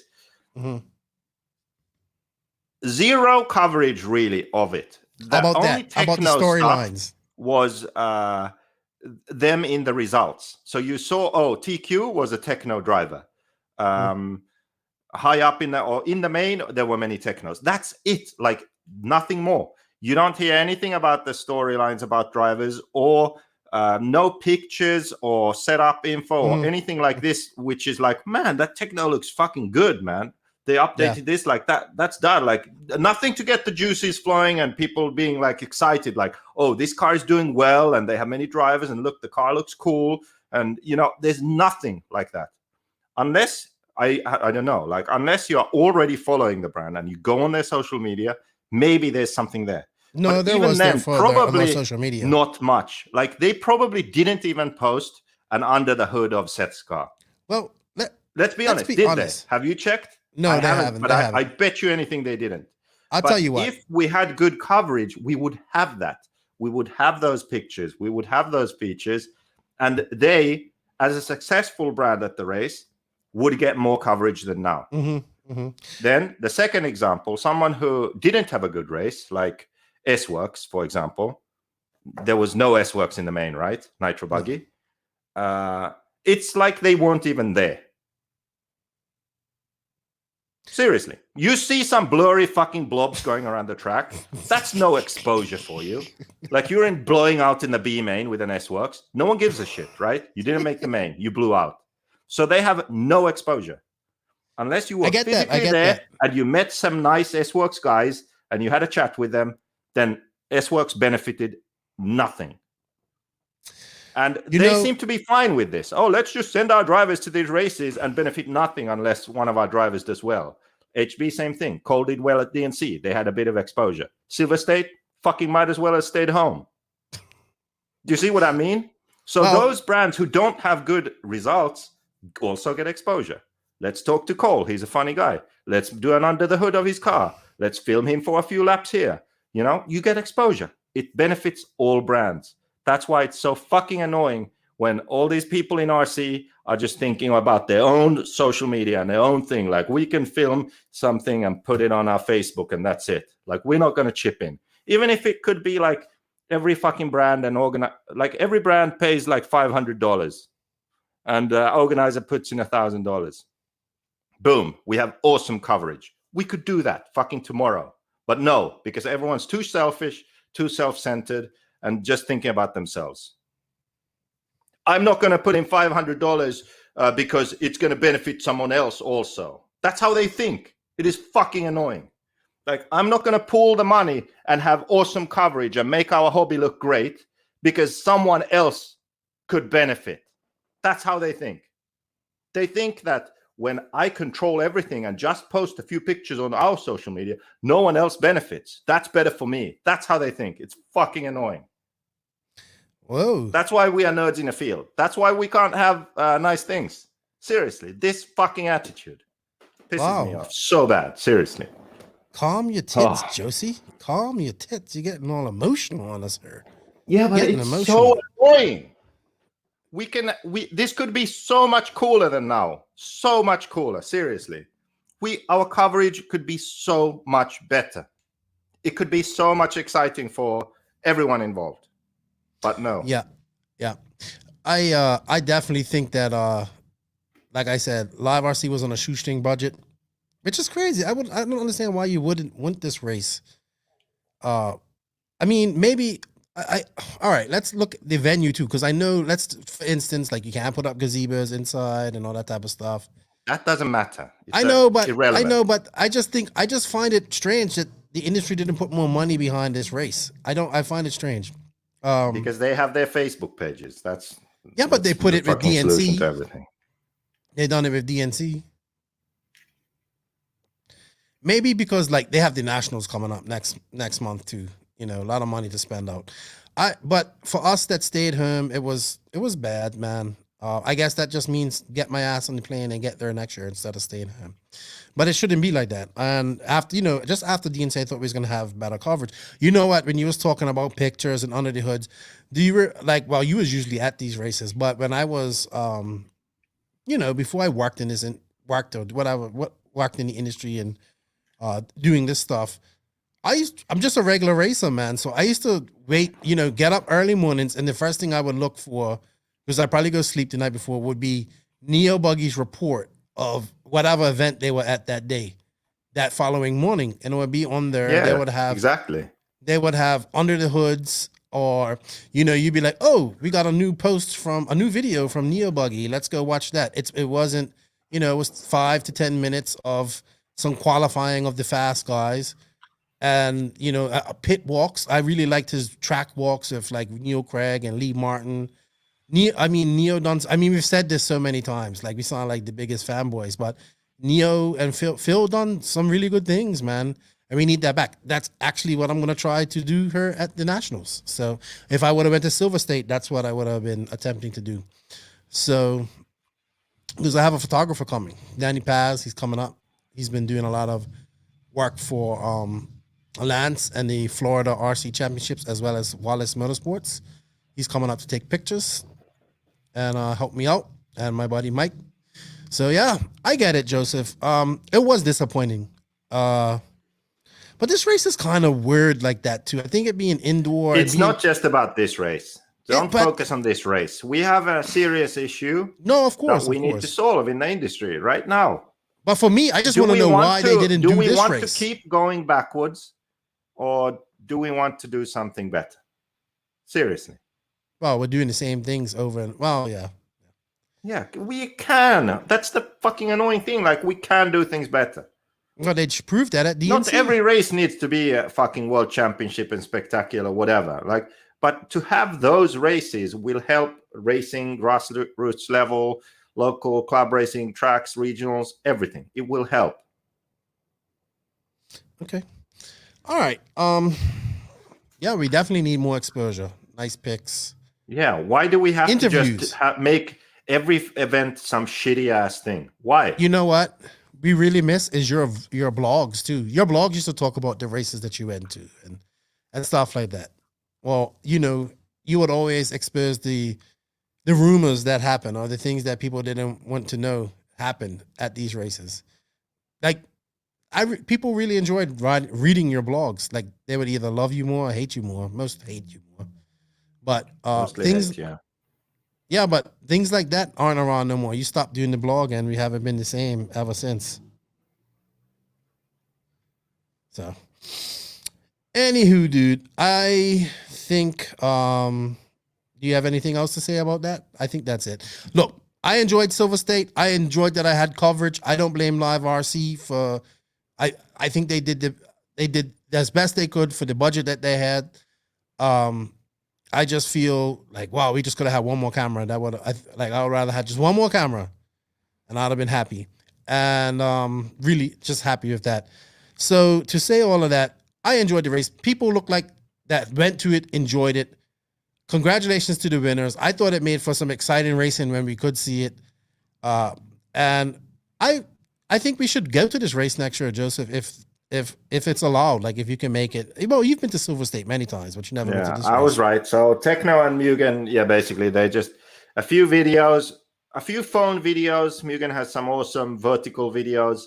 Then the few pictures of cars. Tekno have pictures of the drivers standing with their cars. Mugen have a new pit caddy and a couple of more videos. And then the podium pictures and Adam Drake showing us how to glue tires. Awesome race coverage. That's what you get when the brands do it themselves. Okay. Tekno, What do you guys think? Great race for them. No pictures even on their bloody car. Like, it doesn't take a marketing genius to be like, hey, we're trying to sell cars here, right? And we're doing pretty well at this race. Why not show people what we are racing? I agree. How about that? Why don't we do that? Because they are thinking about that. These brands at the races are not thinking about that. They are there to race and do well. And when a customer has questions, they answer the questions and they pit for them and that stuff. They aren't there to fucking take videos and pictures and do that stuff. That's where the media company comes in. So how about someone, not me, because everyone hates me, right? Someone get together, figure out a way to make a calendar. Where are the pro guys going? Pool some money, get the media companies involved, and make sure we have good coverage. Why doesn't someone do that? Lefty, how about you do that? You two closely affiliated to me. We need someone, an outsider, who could do this. Who can we get to do this? Seriously, I don't know. Who can do this? I don't know. Who does everyone like? Not you. Not me. I don't know who everybody likes. You know, everybody dislikes somebody. I don't know who that would be, because that person would have any fucking decent federations either who does this, do this stuff. You know, that's another thing. Like, if we had a federation, they'd be on this shit. They'd be like, these are the 20 races globally that have professional drivers go to. You know what the federation would do? The federation would be like, you know what? Our job as a fucking federation is to promote this globally, this sport. Okay, I have a great idea. Why don't we get with all the manufacturers and the organizers of these races that they clearly like because they pay money to go to and send their professional drivers to, come up with a plan. We'll put in some money and then have all of these other people put in money, and we have a professional media team go to all these races. And then we have a consistent, great coverage of all the races in RC. And you know what? We could even put the pictures and link all the videos on our federation website, because it's a fucking amazing showcase of our industry. How about we do that? No, we have the world's fucking worst federations. What I just explained is like easy. It's a given. It's like, just do it kind of thing. Like, we got this. When's the nationals? Okay, it's set up. We'll have it set up before then. But they do Efra does a logo in 18 months. You know, so how do you expect them to actually contact that number of manufacturers and race organizers? Even just figure out the calendar. Like, if we tasked a federation right now to figure out which are the big races in the world that people go to, I think it would be at least 6 to 8 months. 6 to 8 months just to get the list. Okay, then they need to find the contact information for all the different brands and race organizers. That's going to be another 4 months. So now we're basically at a year. And then after that, they have to draft an email and a plan. Now that's going to be like maybe 2 or 3 years, because that's hard. That's creative work. So now we're at like 3 to 4 years at this point, okay?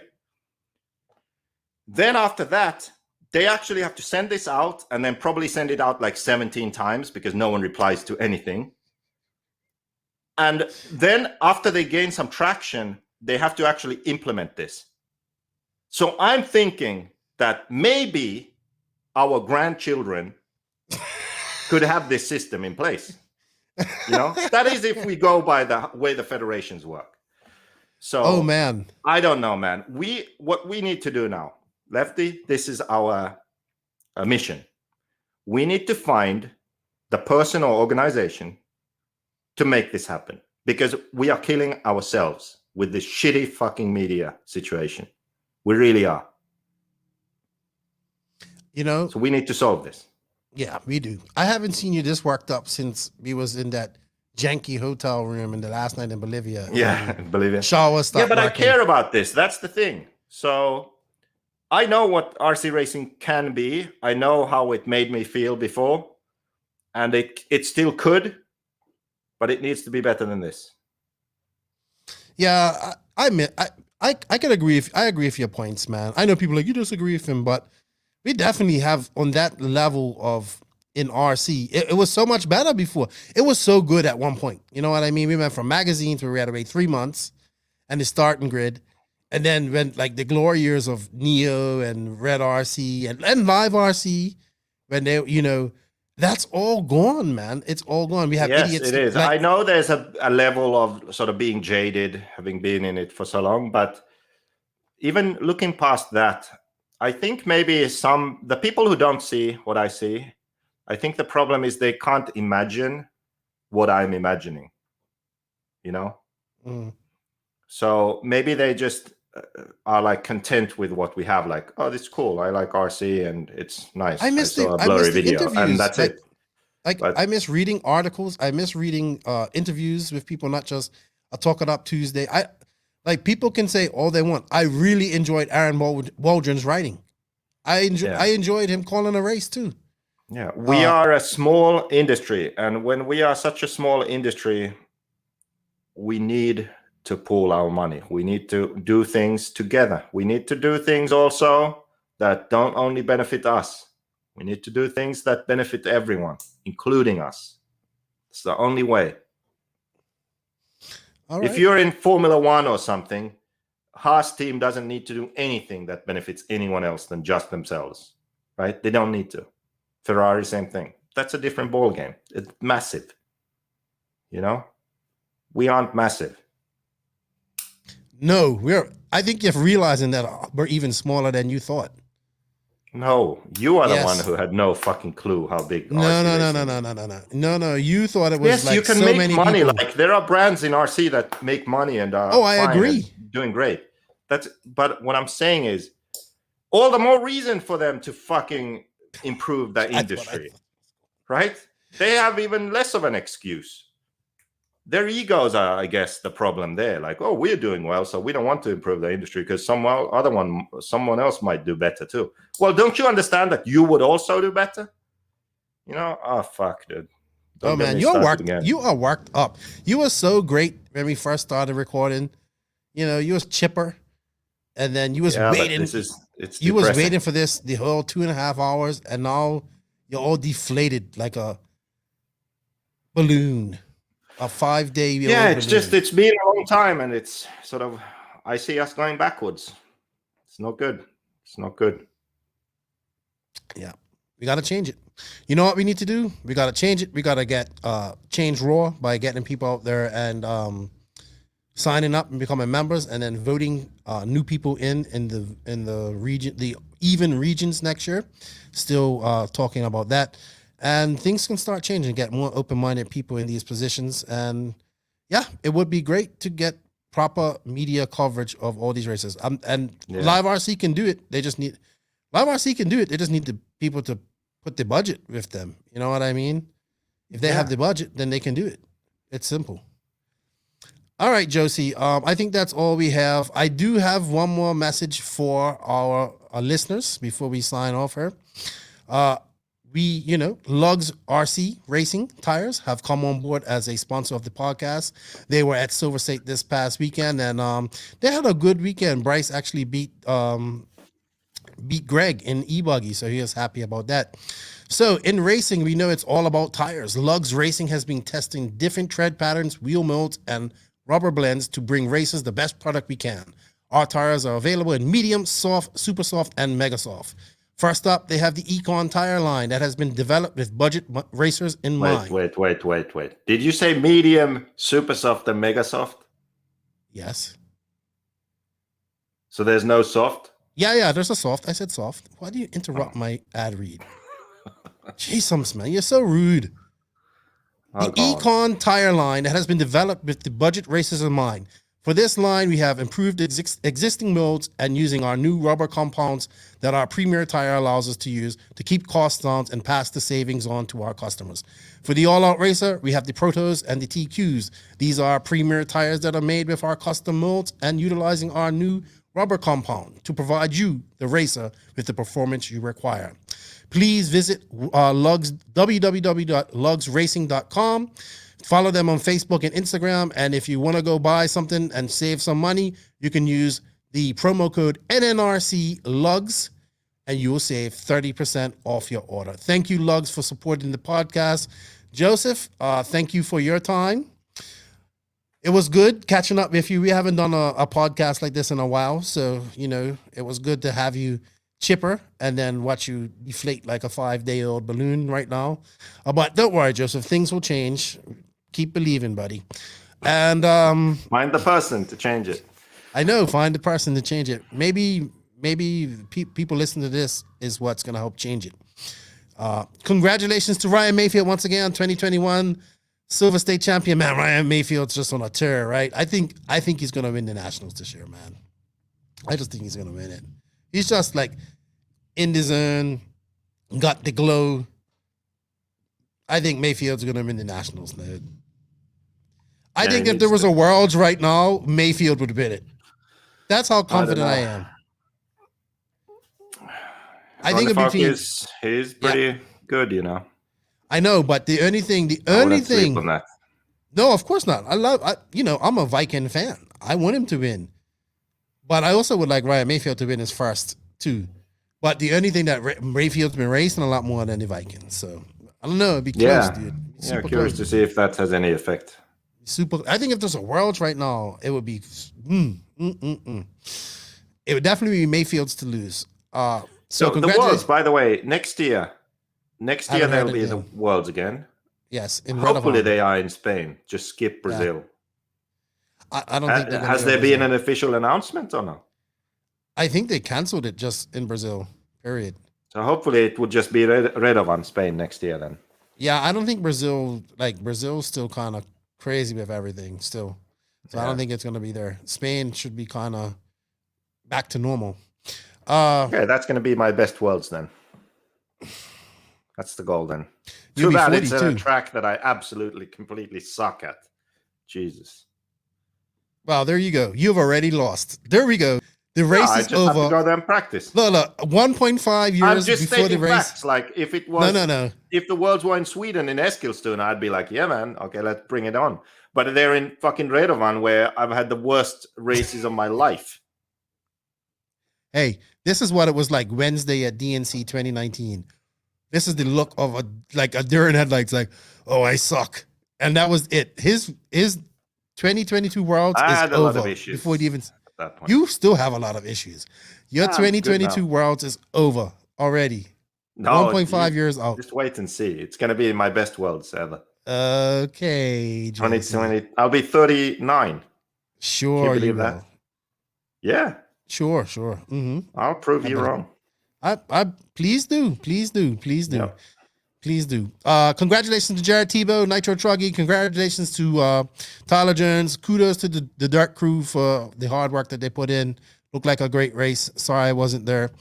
Everybody that went to the race and had fun, I'm glad you guys did. Wally was busy too, super busy. And next year we got to go, Joseph, if we can. So yeah, I think that's it. Thank you to the NNRC squad around the world. We can't do this without you guys. We greatly appreciate your support. Sorry about the hiatus that we had to take, but sometimes real life comes in. Hey, we're back. We're going to be here. I'm planning the Nationals trip. It should be great. Shout out to all the patrons of the podcast. I greatly appreciate you guys' support. Thank you for becoming patrons. Hey, if you want to become a patron, the link for that is in the written description of this podcast. Don't forget about our YouTube channel. Check out mine. Please get me. I would like to get up to 1,500 subs. Joseph's already over 10K. JQ Racing TV. Go check him out. Give him a sub. He's got a lot of good information there. Really good. He's making a new video series or something. Oh, I did have somebody ask. I forgot. Where is your, before I go, I did have somebody ask me about your 10 scale comparison video. Yeah, it's work in progress. Okay. That's 10 what I scale thought. videos don't pay the bills, so just keeps getting put to the bottom of the list. All right. And I want to shout out and say thank you to all the awesome sponsors of this podcast. Remember, showing the sponsors some love shows the podcast some love. We have some promo codes that in the written description of this podcast. But shout out to Mayako. Oh, I'm getting excited to get mine in my hands and build it and put it on my shelf back there. Maybe race it one day. That'd be great. I'd like to race it one day. TNR Fuels, check them out. Hitec RCD, Tekno RC, Beach RC, Sun City RC Raceway, Manscaped.com, Lugs RC Racing, JQ Racing, Racecraft USA, RCMX, Papa Willie's, TractionTonic.com, Wally Builds, RCGP, House of RC. Please don't forget to go and fill out your profile on House of RC. That community is growing. Joseph, you know what I got to say? Nitro Is The Glory, but Ebuggy pays the bills. If you ain't grinding and sliding, and Lefty and JQ out, Joseph. I'm surprised you don't have nothing. Ebuggy. Okay. No. I'm so annoyed at the industry still. I can't even say anything. Ebuggy. E-Truggy's better. Thank you for listening to the No Name RC podcast. We greatly appreciate all the support and love from you, the listeners. Without all of you, none of this is possible. Special thanks to our patrons on Patreon. If you wish to support the podcast further, you can at patreon.com/NNRC podcast. As a patron, you will receive early releases, special content, and patron-only giveaways. Also, please follow us on Facebook, Instagram, and our website, www.nnrcpodcast.com. Remember, Nitro is the glory, but Ebuggy pays the bills. If you aren't having fun, it doesn't make sense. And if you ain't grinding, you're sliding. Lefty out. Nitro is the glory. Nitro is the glory. Nitro is the glory.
That wasn't so bad.